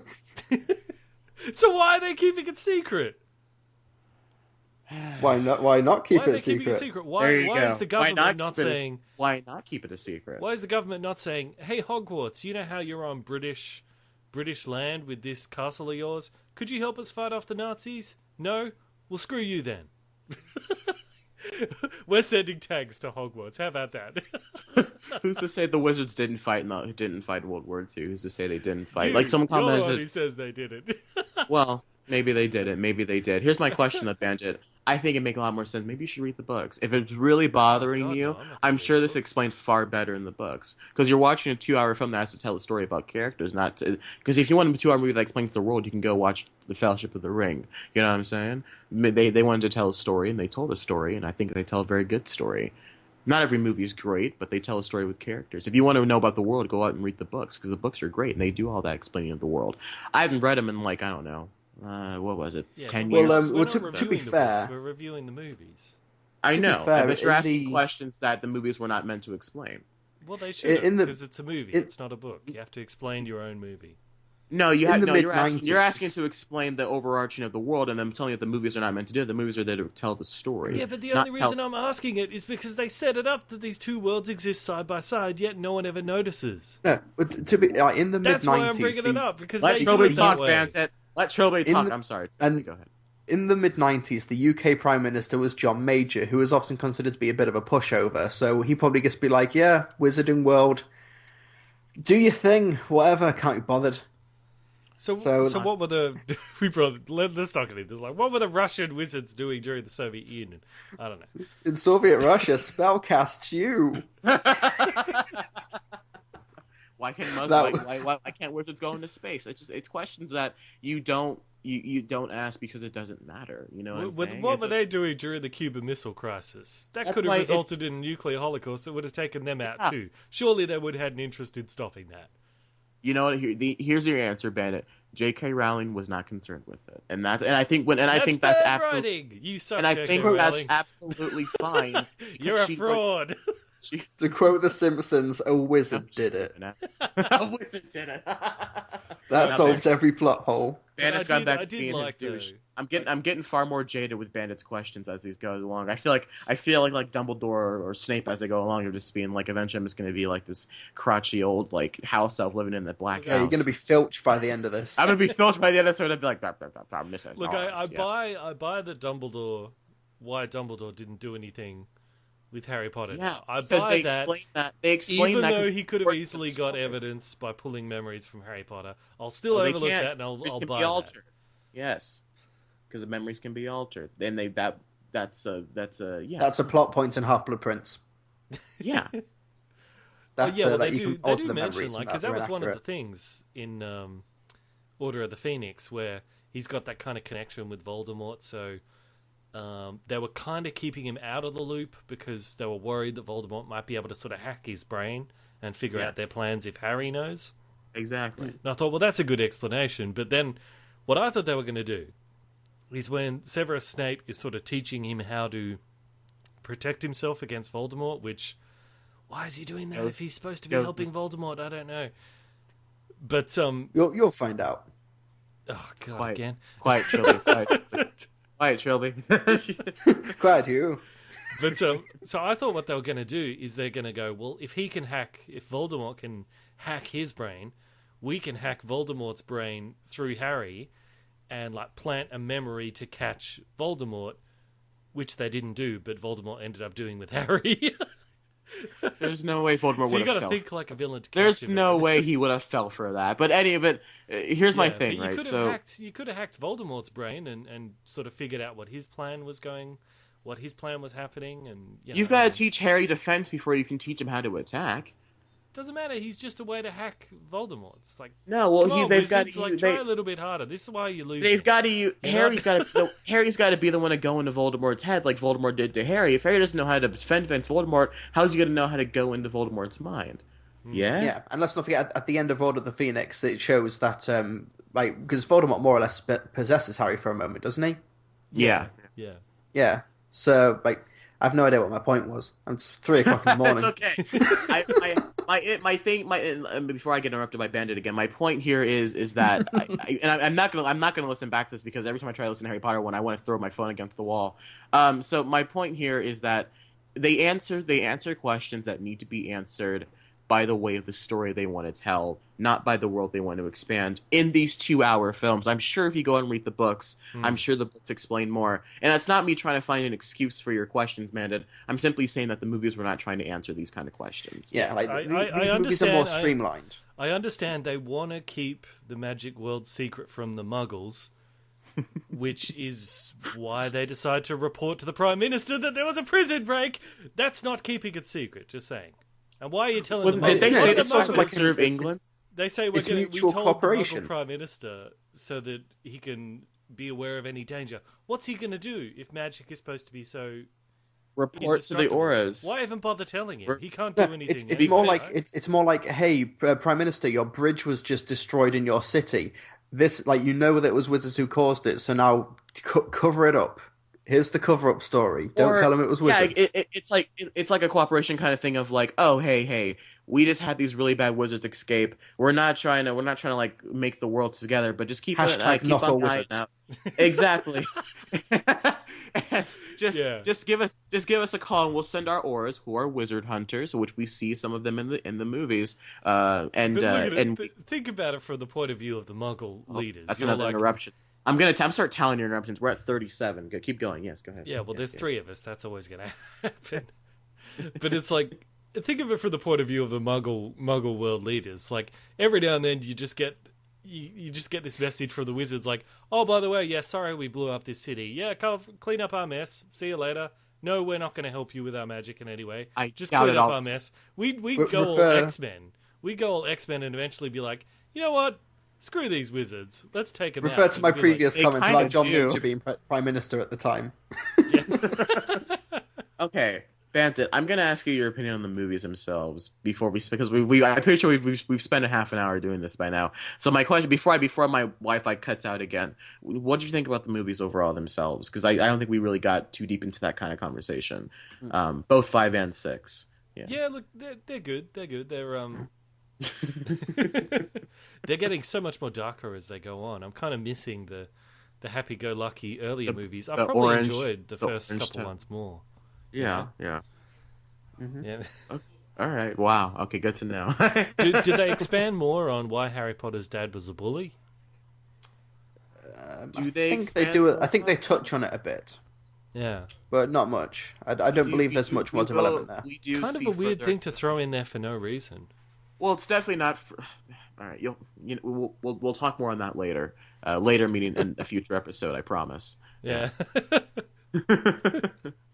That comes later. Yes. Well, what do you guys like about these movies most? Okay. Well, here's my thing. Curious, right? Trey, Go what ahead, did you Trey. not like about Order of the Phoenix? Like before you rewatched it, what was it that bugged you initially before viewing it for the podcast?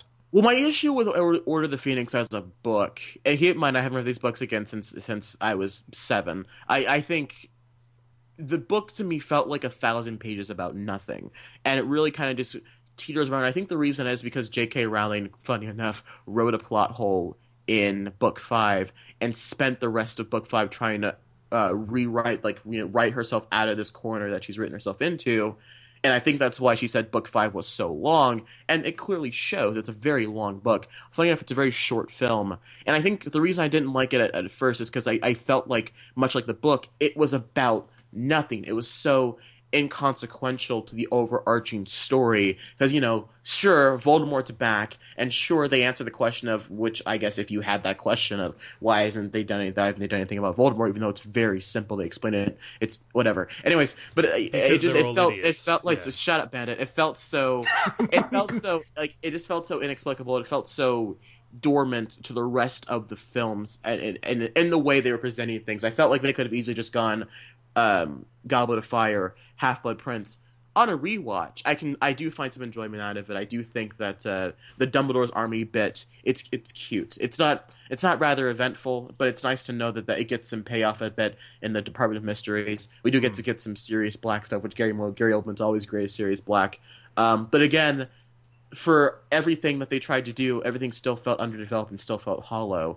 Like, for example, I'm sure if they developed Cho Chang and gave her more to do, I would actually like that character as opposed to her being just the frickin' worst. And so I think, and as I already mentioned, my Bellatrix Lestrange, unless I got cut out when I jumped out of the Skype call, I don't like that character. I don't think they developed her at all in the films. I feel like it's still a big film that kind of where nothing happens. And they do this bit where they have Mad-Eye Moody and Nymphadora Tonks and Kingsley, and they all show up. And if you're a book reader, you're like, oh yeah, I remember because they spent so much time developing all these characters in the books. But if you're a movie watcher, you don't know what the good Mad-Eye Moody is. You just know him as the evil villain from the 4th movie.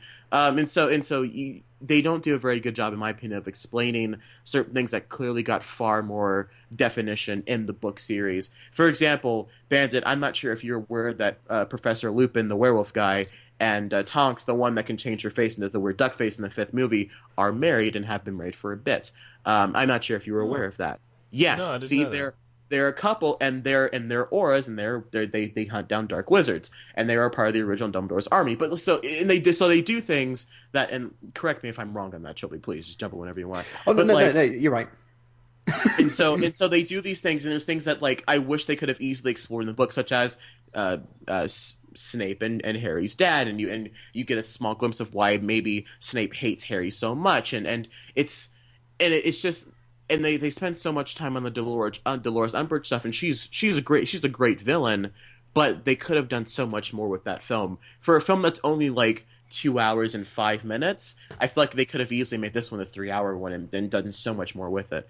But yeah, that's 5. Whatever. I give it a 6 out of 10. I like that Harry, when he's recruiting the Dumbledore's army, he does the whole thing that you guys were mentioning, in the first movie, where he's like, a lot of that was just luck. I didn't really have skill. So I appreciate that. And I like that. That was good. And I like that Harry, he was like in Order of the Phoenix, he was really angry for a lot of the first half. But he was angry for the same reason I was angry. He spends the first half of Order of the Phoenix running around going, "Why is nobody believing me that he's back?" Well, he's so he's running around, he's just asking the Yes, questions. He's running around asking questions like, "Did we fight World War II? What about the potato famine? Did we do anything about that?" Then Dumbledore's just like, "Let me sit down and explain to you the 3 hours of wizard history. Come here, Harry." It's like, it's a book. It's called Harry Potter book series. Read it, Harry. He's just like, "Okay, now I understand." Yeah. Right. But there was also kind of like a bit of a message in Order of the Phoenix of like, don't trust the media, don't trust the government, don't trust what you're being told by like mainstream media, because whenever Voldemort does stuff, it's always like, "Oh, Sirius Black did this." Yeah. And at the end, there's that guy who's like, "Yeah, sorry, Harry, I know you're right now. I don't trust the talking newspaper anymore."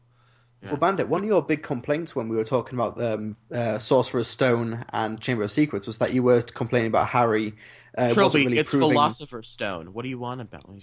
I pandered to you guys for that moment, and I still got told off for it. No, when you were complaining how Harry was this big celebrity, but he hadn't done anything to earn it, and it's in Order of the Phoenix where he starts to teach all of the other students defense against the dark arts and how to defend themselves, and he proved himself to be a capable teacher, even if he's not the most powerful wizard of the group. But he's showing himself as a worthy protagonist for this franchise, and I think it's great that halfway in the franchise, once we've got the world established, we've got the stakes and the villain established, that he really starts to come into the role as the boy who lived. Yeah, and I think agree with you. The hero journey. Like my objection, you're right.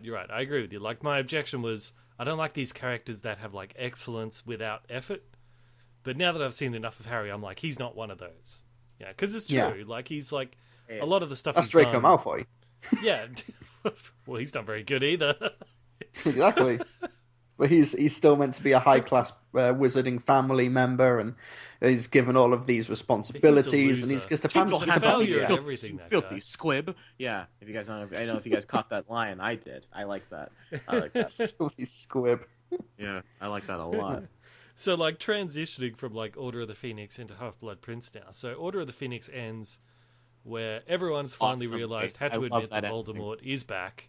Yeah. And all this. So, Half-Blood Prince begins. Bandit, what'd you think about the Dumbledore-Voldemort fight? I love that really fight. Good. Really good, yeah. I can't. He's like, I know how powerful Dumbledore is because we know what he's done in the going back to the books, but like to get to see a Dumbledore fight in the films is just, I think they really captured that well. Maybe not some of the dialogue that they shared in the story, but I think that just the pure power of the two wizards was awesome. And in that sequence, Dumbledore's mainly being defensive because Harry is stood right behind him. And he's more like blocking Voldemort as opposed to it being a full-on battle. But I love how Voldemort's got the got the fire spells, and Dumbledore counters with water. And that sequence when Voldemort deflects the blast, and the Ministry of Magic just collapses around him, which was not a special effect, by the way. The only CGI in that shot is when the Cornelius Fudge poster gets ripped apart. They really smashed all of those windows, which is amazing.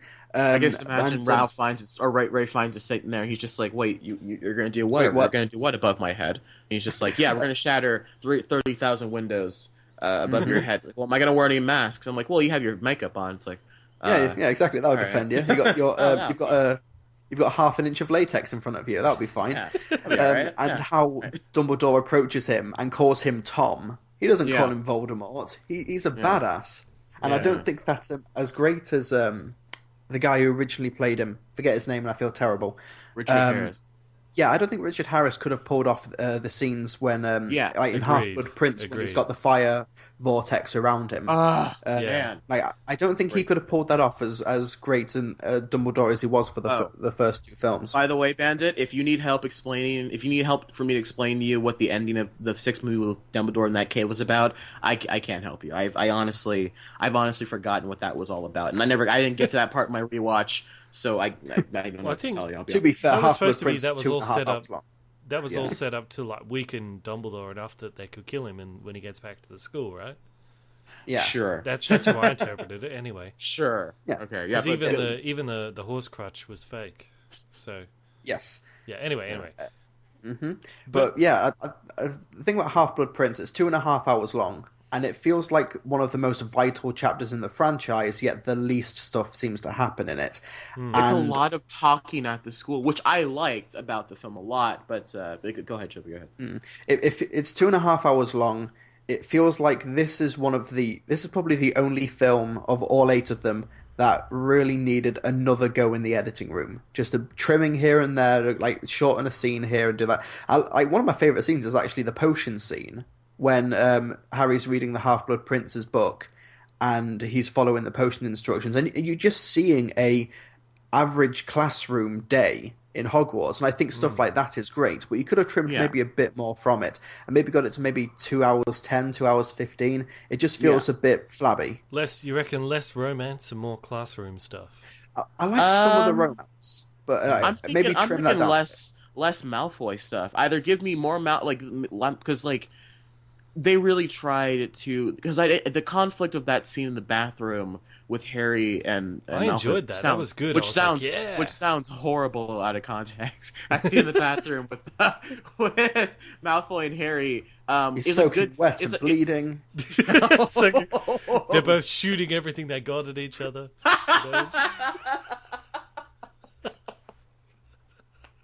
And then when Snape comes in, things really get it. Snape comes in to clean them all up.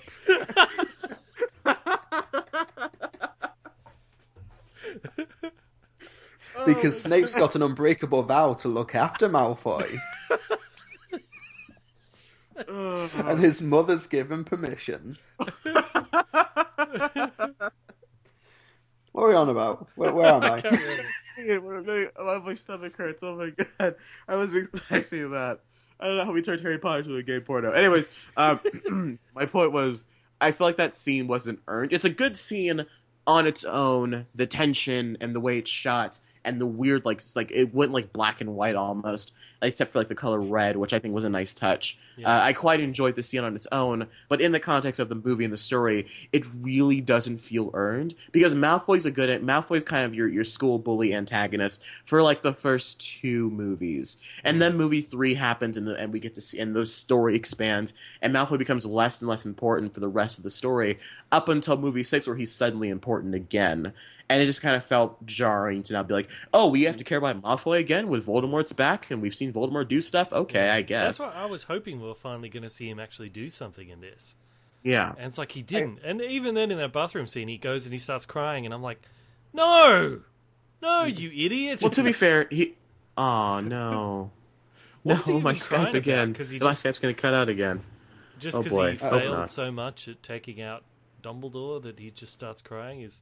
I don't know. You suck. You suck, Malfoy. I kind of appreciate what they were trying to do, because Malfoy is just this upper class conservative type bully who you're meant to hate, and then all of a sudden he's meant to be a minion for the Dark Lord, and he's clearly not prepared for that upgrade. That kind of makes sense, but maybe if he was more prominent in Order of the Phoenix, then it might have blended in a bit better between the 2 films. But, you know, one of the things, I didn't get why they even let him back in the school at all, because Order of the Phoenix ends with all the news saying Voldemort is back, and they establish in Half-Blood Prince that it's common knowledge that Draco Malfoy's dad is one of the Death Eaters working for. So I'm like, okay, we're at war now, we're taking on Voldemort, you know his dad is working for the bad guy, why do you even have him in the school again? Why are you not... I'm assuming maybe Snape has pulled a few strings, because there were very few witnesses to Malfoy attempting to kill Dumbledore. There were very few witnesses there other than Harry, who was underneath the rafters. But there was about 20 people there. No, but Death Eaters, who are not going to be corroborating the story or anything. As far as they know, it was Snape who killed Dumbledore. Malfoy might not have even have been there. The Order of the Phoenix showed up, though. Were the Order of the Phoenix witnesses to Dumbledore's death? I don't remember them being there. No, but in Order of the Phoenix, it's like Harry and all his kids, they take on the Death Eaters, and it shows that one of the Death Eaters is Draco Malfoy's dad. Yeah. And then the Order of the Phoenix shows up to, like, save them. So then by the time we get to Half-Blood Prince, I was like, everyone knows that Draco Malfoy's dad is a Death Eater working for Voldemort. So why... he's an Azkaban. Why have they even let Draco back into Hogwarts? That's what we were talking about. Because Hogwarts operates a no child left behind policy. No, because George Bush wasn't a thing yet. So I mean, his father was, but I think they mentioned that in that newspaper transition that they love to do in these movies, where they talk about Malfoy's dad, Lucius Malfoy, is in Azkaban, and I think like the Malfoy family has lost all its credibility. I think they might have just let him in out of pity. I'll be honest. I don't know, but I think actually, you know what? There's layers here that we may not be able to answer yet. Yeah, I also think that maybe Snape was like he rigged the paperwork behind the scenes and made sure that Malfoy got into the school or something. I don't know. Something. And at the end of the Half-Blood Prince, they're like, Harry's like, okay, now we have to fight Voldemort, and I'm like, probably should have started doing that at the beginning of this movie, because we already established in the last one that we're at war now with Voldemort. So it's like, that's the thing with Harry Potter. They do eventually get to like logical decisions, but it usually takes 1 or 2 movies too long. To be fair, Harry did not know. Let's play Quidditch. Harry did not know about the Horcruxes until the end of the film. So he was not aware about what was going on until the end of the film. I'm sure Dumbledore wanted to keep that a secret for a Order of the Phoenix ends with everyone knowing that Voldemort is out there and that he's recruiting people and that we need to fight him. So what do? Let's waste time in Hogwarts for a whole nother movie and wait until I'll give you that. Dumbledore's dead before we start actually filming it up. We've got homework to do. Yeah. and to be fair, at the end of the Half-Blood Prince, Harry's like, "Yeah, I'm going to take a year out from Hogwarts and find these Horcruxes." Yeah, I'm dropping out of high school to go fight Wizard Hitler. You guys can join me if you want. I'm going to find the pieces of the Triforce. I mean, I'm gonna collect all the star bits. I mean, what? I'm going to go on a generic quest. Generic. also, like, I'm going to go find the piece of the. Oh wait, that's a Kubo sword. The piece of resistance. There it is. And Draco spends half the movie trying to get this teleporting cupboard to work. Does he ever get that to work? He does, yes, and the Death Eaters come through it at the end. That's how they get into Hogwarts and surround Dumbledore at the end.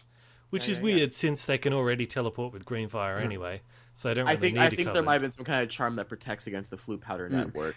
Because remember, in at the beginning of Half-Blood Prince, when Harry is late with Luna Lovegood on the train, and they get in, and then Professor Flitwick is there, and there's all the auras and the guards, and there's the fence. It's a great bit. Yeah, there's a big force field around it, yeah. I love that. What's your name? No exceptions, Potter. Yeah, I love that. That was great. That was Warwick Davis, wasn't it? As Flitwick. That was great. That's pretty good, actually. Okay, so that does make sense, yeah. Because I thought that, I was like, why are they making a teleporting cupboard? They can use the green fire, they can, like Dumbledore can just teleport himself, the others can kind of swirl into smoke and just fly. I was like, why do they need a cupboard? I mean, they all know how to disapparate, don't they? They can all, that's what disapparating is, what teleportation technically. Even the Weasley twins teleport. Yeah, well, you're allowed to disapparate at the age of 17. I think that's the official rule. Like, that's when you're allowed to do magic outside of Hogwarts and stuff. Is 17. I like that those two twin brothers have just said, you know what, we've had enough of Hogwarts. They've just left. Just open up a joke shop. Just open up a shop. Well, they graduated, don't they? Like, because in the 5th movie, they're in their 7th year, which is, I think, is your last year at Hogwarts, isn't it? Oh, really? And then I figured they left when they nuked the school with the fireworks to get. I think that was like, you guys ever heard of a senior prank? Like, your senior year, you do this giant prank at that. It says show off your leaders. Well, kids, I guess that was their senior prank, and so since they graduated from Hogwarts, they opened up a joke shop. I think that's what they were. I like that bit of the joke shop where it's just like, how much is it? Oh, it's this much. I'm your brother. Okay, well then it's double. I love that. I like that part. But, incidentally, I've actually been on that set with the joke shop. The film does not do it justice. That set is massive. It's oh my god, and it's just rammed with detail. I've told my Universal Studios Harry Potter story, haven't I? Here on the show during one of our Harry Potter episodes, where I went down a dark hallway and walked into Harry Potter World accidentally. Did you try some of the malt beer? The butterbeer. I looked up what that actually is on set. Apparently, it's just orange juice with foam. So like illusion ruined forever. In the sixth movie, it's just orange juice with foam. So I've tried butterbeer. It is like ginger beer but with cream on top, and you can't really have too much at one time. Makes you a bit sickly. Yeah. It's like eating like a chocolate covered strawberry. It's like there's a lot. It's a lot in one. Very sweet. Yeah. Yes. Anyways, what would you give? What would you rate the movies, Bandit? What would you give 5 and 6 out of 10? I think 5 was better because like stuff was actually happening in it. So I'd probably give that like maybe a 7 out of 10. Okay. And Half-Blood Prince, probably another 6 out of 10. All right. Well, I don't know. We're switched. I would go ahead and give Order of the Phoenix like a 5.5 or a 6 out of 10, just because I gave my reasons earlier. Yeah. And then Half-Blood Prince, just because I like what they did with the. It felt like I'll give you that. It probably should have furthered the story considering what happened in the last film, but I appreciate the fact that we got to go back and just see people doing Hogwarts stuff at Hogwarts. I really liked that bit. And so I'll go 7.5 out of 10. I like Half-Blood Prince much more than I did when I first watched it. But my favorite's coming up next. My favorite's coming up next week. No, you go ahead. So just to be clear, so the thing with Harry and Voldemort is one of them will have to kill the other. Mm-hmm. So is it only Harry can kill Voldemort and only Voldemort can kill Harry? Let's wait another film. Let's wait another film. Yeah. Because Harry's been in danger of being killed many times. We can't never say felt like he was invincible unless Voldemort's going after him. You can keep asking your questions, but we're not going to answer them. I'll be honest. We can't answer that question. So, yeah. So, all right. Theoretically, if only Harry can kill Voldemort, then Dumbledore fighting Voldemort, he would not have been able to defeat him anyway. That's not how it worked. But we'll answer that later on down the line. Well, if because Severus Snape at the end, when like Harry's like, Snape, you betrayed us. It's Snape. It's Snape. Sorry. Yeah. Funny enough, the snake. Hold on, Mister. I've written the plot to a Star Trek movie. I made 3 Star Wars What It Should Be videos that took 9 months of my time each. Miss calling me a nerd. Anyways, yeah. But touche. But touche. Yeah. But okay, so Snape, he knocks out Harry Potter at the end there, and he's like, "No, he is for the Dark Lord. Now I'm going to leave him here and walk away." Why didn't he take him to Voldemort so Voldemort could shank him? Shank him? Hold on. It's like Harry Potter's got main character powers. He's like, ha ha ha. All right, the only person who can kill a bad guy. Let's leave you here when you're helpless. Someone does get shanked in these movies, and so like that part about this is like I can just picture someone getting shit like in prison. Yeah, well, that's why I think Muggles. That's why I think Muggles would eventually take out wizards. That's not true because they would never get close enough. But wait! Before you let me take him out with bombs. Let me drop something. Let me drop something. Stuff could take him. Drop a truth bomb. Hold on. Let me say something here. I gotta say something. Because they do something in the books that they're never going to mention in the movies because they either did not have enough time or just did not care. The person that attacks the Burrow in the 6th movie, the guy with the exposed chest and like the longish hair, the werewolf. He's a werewolf. He is a werewolf. His name's Finyar Greyback, which you would never know, Ben, because they never especially say. He's a werewolf, and he's the reason Remus Lupin is a werewolf. He's the one that attacks Lupin previously, and that's the reason Lupin is a werewolf. I thought that's a tidbit that I throw out there because they're never going to explain that. When they had that showdown in the cornfield, great scene by the way. I love that scene. Yeah, like it's kind of like he senses something's out there early on. Yeah, was he sensing that guy that turned him into a werewolf? Yeah, well, I think they dropped a line about how the day of the cycle, whatever, is always worth. I think they're talking about the full moon because it would probably around the full moon time, and I think that's what he was already wigging out a bit because it's about to be full moon. So I guess he was sensing he's like the werewolf's near. Yeah, sure, he could smell it. Yeah, so I thought that was a nice tidbit that I wish they touched more on because they really don't. We really don't see that character much later on. Okay. Yeah. Can I just ask one more question? Then I promise I'll shut up. That's sure. Well, until the next episode. It's to do with the whole half blood, mud blood sort of thing. Okay. So Snape is the half blood prince, which means he's half Muggle. That's what that means. He's got one wizard parent and one human parent. Yeah, but Muggles can learn magic as well, right?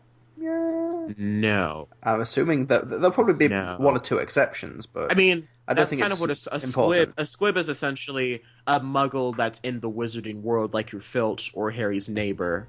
That's what a squib is. Also, they did just kind of drop that without letting people know what that was. I'm going to go ahead and I'm looking. Isn't Hermione both of her parents are Muggles though? Because she says they're dentists. Yes. So she's full blood Muggle and she can do magic. Yes. Yeah. Yes, but so she really is then the chosen only destiny. Okay, so really then the only difference between the wizard world and the Muggle world is that the wizards know how to do magic. They could actually teach magic to anybody. It's not that simple. I know it's not that simple. Never is. I'm looking it up while we're talking about it. Okay, last question. Snape manages to like heal Draco from pretty much on the verge of death. You reckon they could maybe teach that to hospitals? Nope. They could probably save like billions of lives.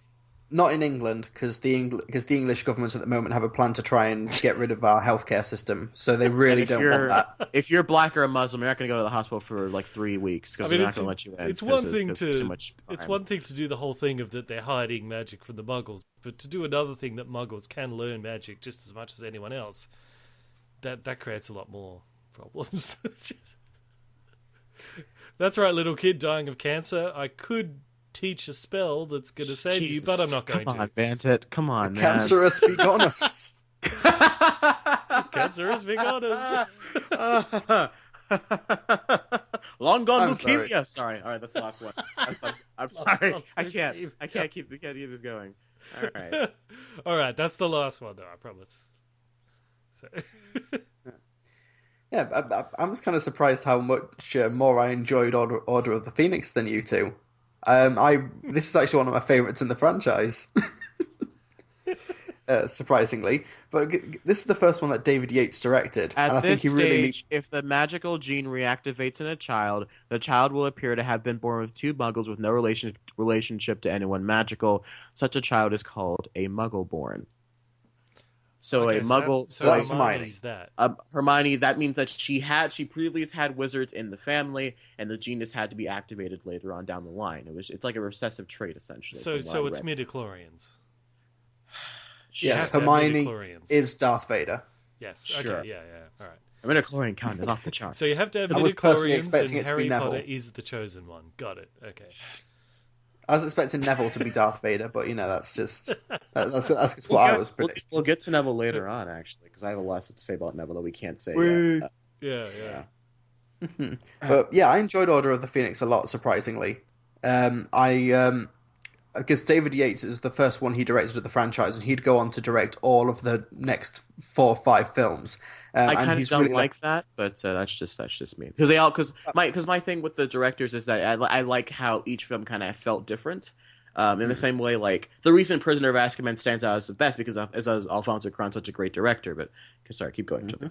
No, well, you're right. But I think he really has a handle on the tone. And then once you get to this chapter halfway through, and everyone starts dying off, and it's all the dark color palette, and I think it kind of needs that consistent tone, which David Yates is able to pull off. And this is the only film. Order of the Phoenix is the only film not to be written by Steve Kloves. This is written by Michael Goldenberg, who did the classic Green Lantern movie, which everybody loves.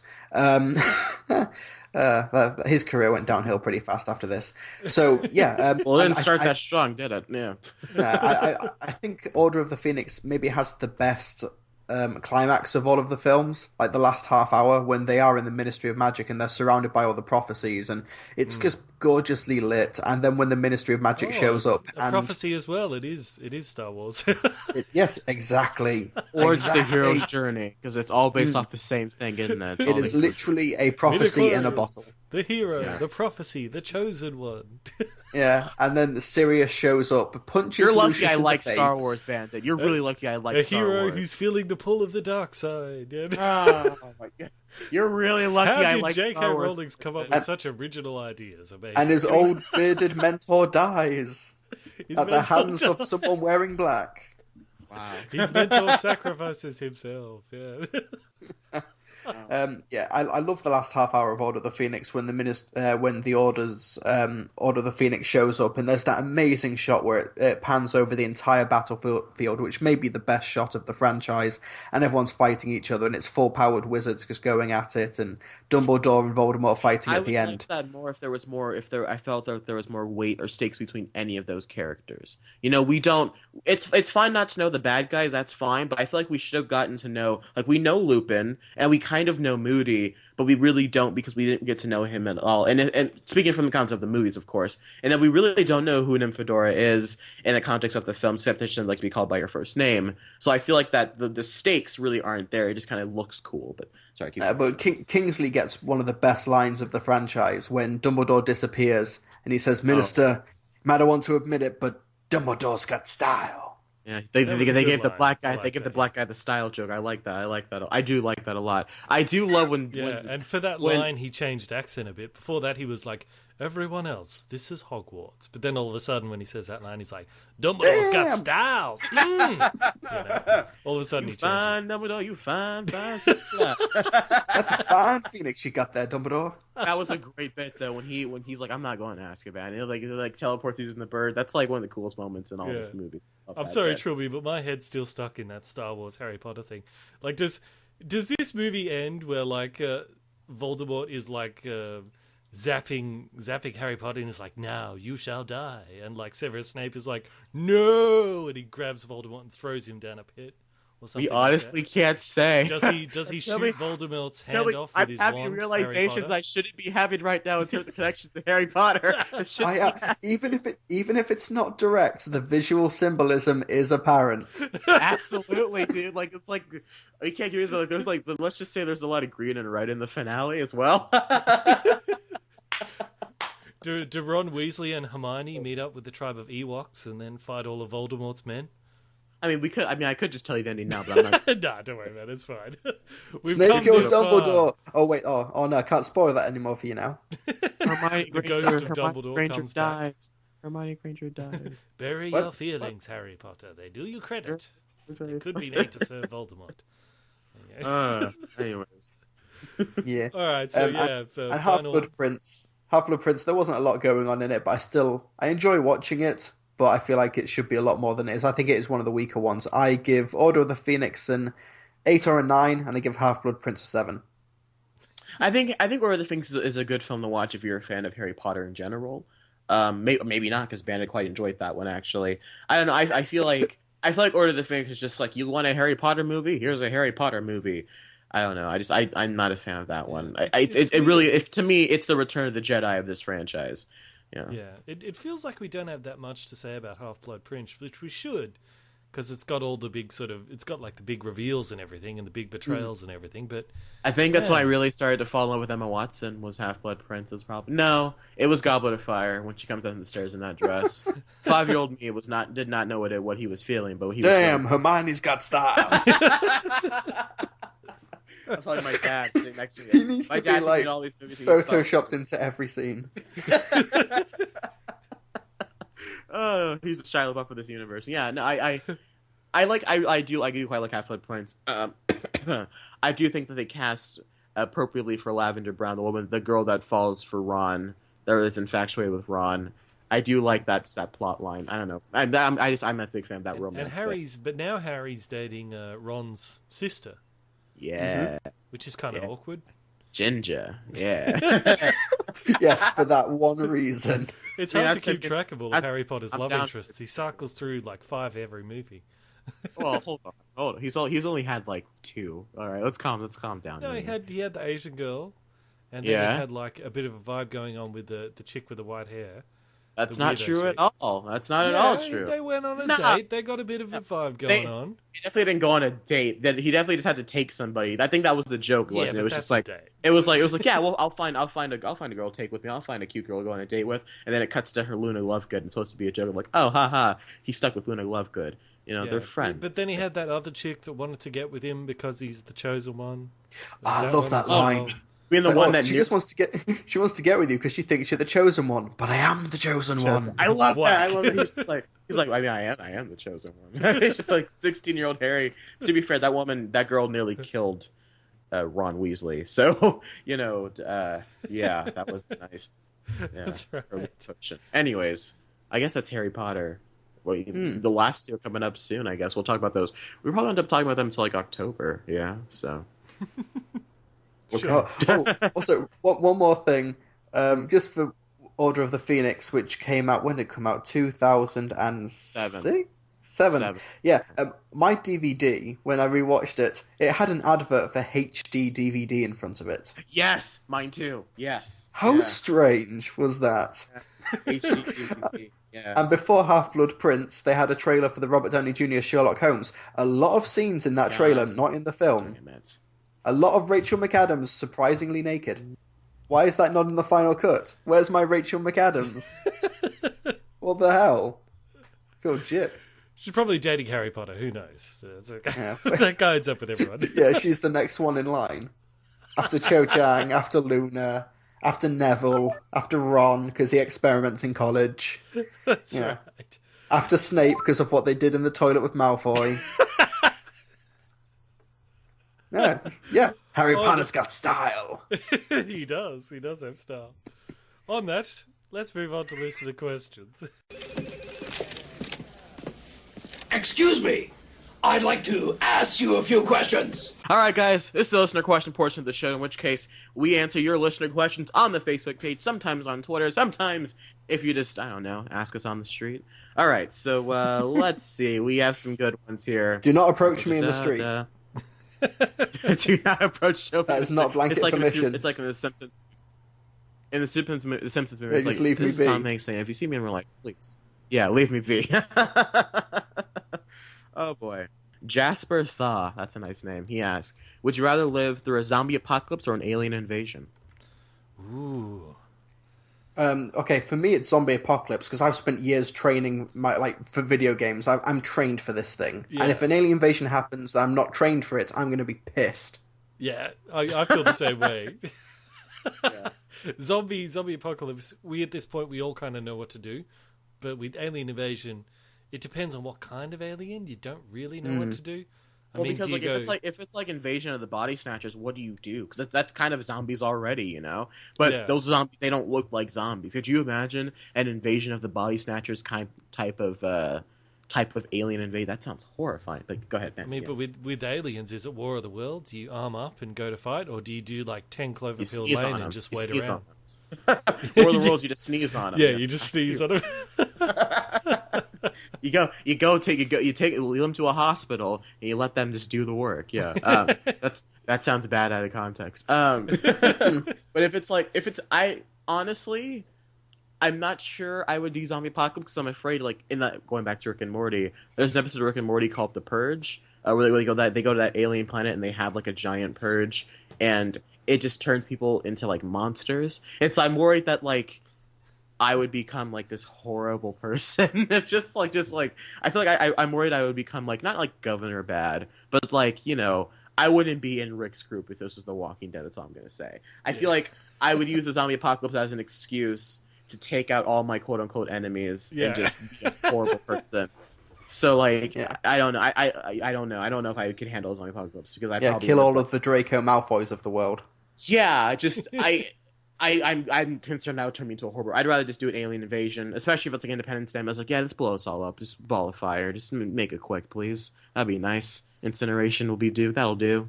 Or maybe it'll be something like E.T., where technically it's not really an invasion, they just kind of show up. Or if it's like District 9, that'll be perfect. Just have it be like District 9. Have them chill in one spot of the planet, and just kind of have them stay there. I'm down for that. Alien racism. Get off our planet. And if they try to come here, we build a wall. Absolutely. Yeah. Hopefully the spacecraft can't, hover over it. Yeah. Totally. So, yeah, okay, yeah. I mean, I guess the one plus of an alien invasion is you might be able to go into space at some point. But you might also get probed, so, okay. Here's my thing, right? All right, here's my thing, right? You get the aliens, and if they want to do any probing, you take them to San Francisco. All right, I'm sorry. All right, that's my one joke. I get it because it's the gayest city in America. Never mind. Anyways, okay. Didn't know. That's topical comedy. Trey. That's your social commentary there. Sorry, yeah. People are gonna start calling me, he hates gay people. I'm like, even though I made a documentary on gay people. But anyways, yeah, I'd rather do alien invasion because I feel like it'd be cooler than a zombie apocalypse. I feel like everyone would kind of just know what to do unless it's like a World War Z zombie apocalypse. Like, I feel like we don't even know what the word zombie really will truly really mean. Because, like, we think of fictional media and we think of zombies as, they can be, they get ravenous and they want to eat people. But zombies could just mean something like they become hyper intelligent and get a bloodlust, like something like the Crazies. Zombies can mean a lot of things. So I feel like I'd rather just be like, oh, hey, there is life that exists on other planets. That's nice. You know what I'm saying? Well, I guess the difference is with aliens and zombies, they both want to essentially wipe out humanity. But with zombies, you're smarter than them. With aliens, they're probably smarter than you. I'd rather take on the dumb horde. They're smarter than you in theory, because in theory, there's the zombies are dumber than you. But who's to say that they don't become the aliens zombies from Signs? They're dumber than zombies. You shove them in the ocean. They're morons. No, you bloody spit on them, they're dead. You hack a loogie on them and they're gone. Like, I don't understand. Or they burn up in the air because there's water in the air. Like, I don't. How they human get past body cloud? is like 60% water, isn't it? Yeah. So like we could squeeze our body oils on them. Like, oil has. I don't understand. If we start sweating, we're untouchable. Exactly. It's like Harry Potter. Like, they can't touch us. You piss. We're just having like a water fight. They can't come near us. It's like that. It's like in the Robot Chicken Wizard of Oz special where they all just pee on the Wicked Witch. When you've got zombies though, you've got either fast or slow zombies. But with aliens, you could have giant purple horned creatures. You could have tentacle monsters with massive spaceships and stuff. So really, I think the zombie apocalypse would be easier to handle. If you wanted to die, alien invasion. But if you want to survive, probably zombies. If you want to go out in a blaze of glory, aliens. Yeah, you want to be in the White House. If you want to rebuild your own society, zombies probably the best way to go. The cynical in me wants there to be aliens just so I can be like, see guys, I told you there's life outside of Earth. You could prove a lot of people wrong in many ways with aliens. That's all I'm going to get into on the podcast while we're recording. I'm just saying you could do a lot of things. Yeah, why could zombies prove a lot of people wrong too? I'm not sure though. We could always be like, we pissed somebody off, and so now they made zombies. Or it's a virus. Yeah, but if it's zombies, or if it's aliens, while you're under the mothership and you're about to just be completely destroyed, I'm gonna Randy Quaid it. Dude, yeah. No, but the laser's about to come down and destroy you. You're just there in the crowd, like, see, guys, I told you. And some random stranger's like, yeah, Trey, we've heard you the 30,000th time. Just shut up. But I'd be like that scene again in Rick and Morty when like he tries to sacrifice himself, and he's just like, I apologize, I'm ready to die, and he's like, I'm sorry, God, I'm ready to die, and then like he finds the college, and he's like has this rant about how there is no God and whatever. But I don't want to get into that on the show. But anyways, my point is, Trey, you might get the aliens from Simpsons who show up and they're like, we have been watching your planet since it was created 6,000 years ago by God. They do the Catholic cross thing. Could you imagine, like, we get Catholic aliens? I'd be like, well, this isn't right. Like, this kind of does make it's like, they're like, so it is Sunday, Earthling, get to church. It's Ash Wednesday, yes. One way or another, you will go to heaven. Maybe aliens have just taken over our presidents. We must go backwards, upwards, not forwards, and always twirling towards freedom. Oh my god. But yeah, I'd go with aliens because aliens just sounds cooler, dude. How'd you die? Aliens. How'd you die? Zombie attack. No one's gonna judge you if you die by aliens. Everyone's gonna be like, "Oh, you could have done this, this, and this if it was a zombie. If it was an alien attack, you could be like, oh, well, it's aliens. What are you gonna do? Like you like Tom Cruise during the street while his lasers like zapping people in the bones and stuff. Yeah. It's not a competition. Here's a question from. I'll move this on because we spent a lot of time on this. Neil Lawler says, "This is an interesting question." He says, "You've all spoken about the film Wolf of Wall Street before. He doesn't want us to talk about that. He wants to talk about in regards to that." He says, how do you, if you could touch on how it does or doesn't glorify the excessive lifestyle of its characters, and specifically, like what he's talking about is how much responsibility do you think filmmakers should take for their audiences taking the wrong message from a film to a damaging effect?" So basically, he's saying like using Wolf of Wall Street as the example. Yeah, like a lot of people might see that and go, "Yeah, I'm going to go and cheat people out of their money and live that glamorous lifestyle." Do you think filmmakers have any kind of responsibility to the audiences? Because I say no. Don't be stupid. To quote a YouTuber that goes around and does YouTube stuff. Don't be stupid. Just don't be like, that's like saying that, oh, I went and saw Silence of the Lambs and I want to trap women in a hole and make them put lotion so I can wear it on my own. Like, what do you know? Are you not meant to do that? Oh, shit. I can just imagine Trilbee. It's like a movie like the with Benny in the spaceship. It's just like, oh, like he covers up a hole that he's been building for like 2 years. No, it puts the lotion on its skin, or else it gets the hose again. And puts the lotion in the basket. It's just a matter of being able to separate yourself from what is fact and what is fiction. You know, and even in Wolf of Wall Street, if we're going to use that example, Jordan, what's his last name? Belfort. Jordan Belfort said he is a miserable person, and he says so himself from the get-go. He's having fun while it's lasted, but he's clearly had to reflect on his life, and he's not a good person at all. Even in real life today, he hasn't paid a lick of money that he's owed the people, even though this movie made like $400 million. So it's not glorifying anything. It's showing the rawness and the craziness of this guy's life. But anyways, yeah. Well, I think after like the Watchmen graphic novel. Like that was like a cult classic for many years before it was made into the movie and all that. And like that, like a couple of people did read that and were like, "I'm gonna go and be a vigilante," and of course it didn't end well. But I think the whole point of Watchmen that would be terrible if people did that. One of the writers, I can't remember which one, but he said, well, if somebody read Watchmen and that inspired them to be a vigilante in real life, I think that kind of missed the point of what that graphic novel was trying to say, and maybe they didn't even get to the end. Yeah. You know? Same with Wolf of Wall Street. If your takeaway from that is like, hey, it's really cool to be like this thief and have this crazy lifestyle, you kind of miss the point of the movie. One of my favorite quotes from that movie is when he's like talking to Donnie watching 12 Years a Slave and going, slavery. Oh my God, it needs some work. Right. No, like it's like one of my favorite quotes from Wolf of Wall Street is when Donnie and Jordan are talking, and Jordan has like the fake beer, and he's just like, "How is it? It's miserable. I want to kill myself." It's like by the end of the movie, he does not want to be the life that he's living right now. And that's because he's not a good person. You know what I'm saying? It's people are. We do have to acknowledge, though. I mean, even though we all realize that, we all think that filmmakers don't have any responsibility, and that people should be able to separate movie from reality. It's still at the same time we do have to admit that there are idiots out there who do take things the wrong way. I remember like the neighborhood I grew up in was a real scummy sort of suburb. Everyone tried to sort of avoid it. And was it like Snatch or Lock, Stock and Two Smoking Barrels, just like a bunch of like Aussies? Gone in 60 Seconds came out, and then like car theft in my neighborhood went up by like 60%. Because everyone saw that of like Nicolas Cage like stealing all these cars and was like, cool, man. So yeah, even if it's not intended, I mean, I suppose people do gravitate towards certain things. I don't know. Do you reckon like? No, not at all.